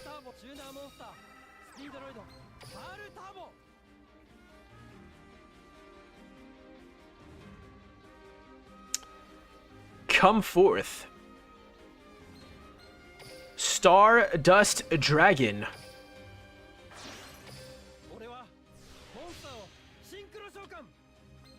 Special summon Clear Wing Rider. We would have... Okay, here's the thing. We would have summoned out another one if we had Duke in the grave already, but we didn't. We did not have Duke. 3, 1, 2, 3. Get back to the deck.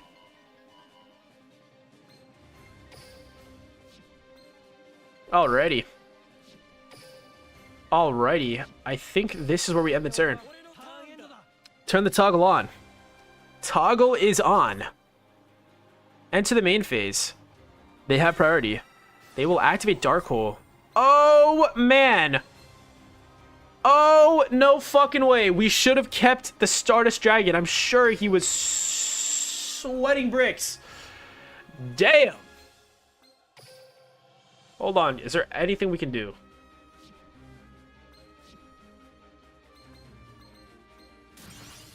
That sucks. We should have kept the Stardust, and now we get punished.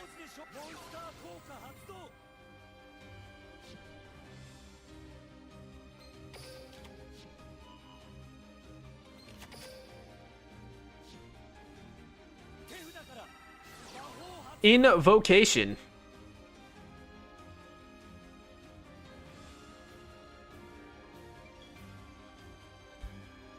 Invocation.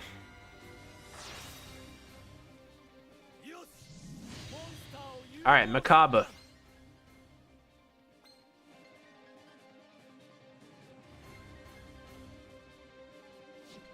All right.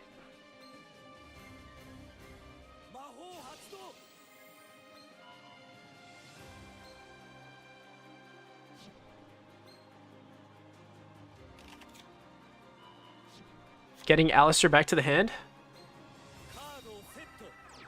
Setting hopefully a trap card. If he set his only trap card, he can't negate the duplicate. He cannot negate the duplicate. Banish. What are we banishing? Banish the yo-yo. Get out of here. Oh, he has a trap card in the hand. Damn it. No, he doesn't. Cool. Hey, that works for me. Draw. Oh, we drew Forbidden Lance. We did it. Normal summon Den Daiko Duke. Because we control a Speedroid tutor monster, we will freely summon out Speedroid Hagoita. Get gaming. Activating Book of Eclipse. Book of Eclipse. Damn. I actually don't mind drawing 2 here. I don't mind drawing 2. I'm not gonna lie to you. I really don't mind drawing 2.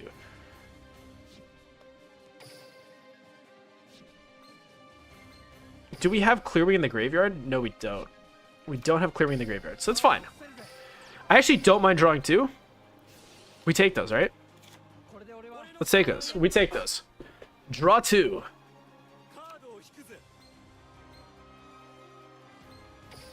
I could have gamed further, I guess. I could have gamed further. But I decided not to.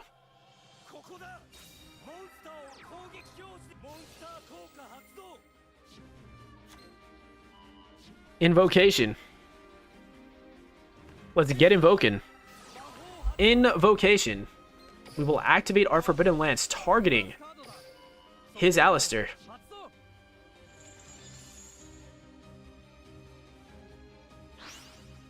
That's going to stop him.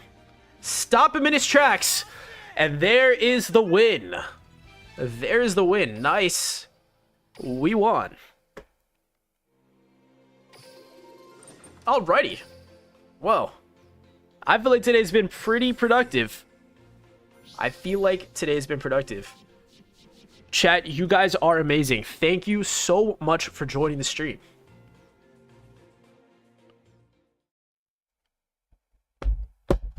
You are all amazing. Thank you for joining the stream. Honestly, I've had a lot of fun.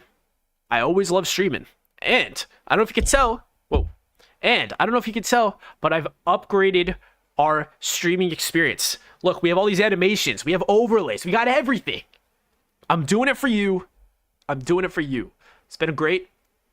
Hopefully, I can be streaming at least once a week. So that'll be fun. It'll be fun. So if you haven't already, please like this video. Subscribe. Love to see it. Love to see it. On top of that, feel free to check out some of my other videos. If you've stayed this long in the stream, you've seen firsthand an early access to some of the videos that are going to be coming out in the next few days, next few weeks. You know what I mean? So again, thank you for all of your amazing support, and I will catch everyone in the next one. See you guys.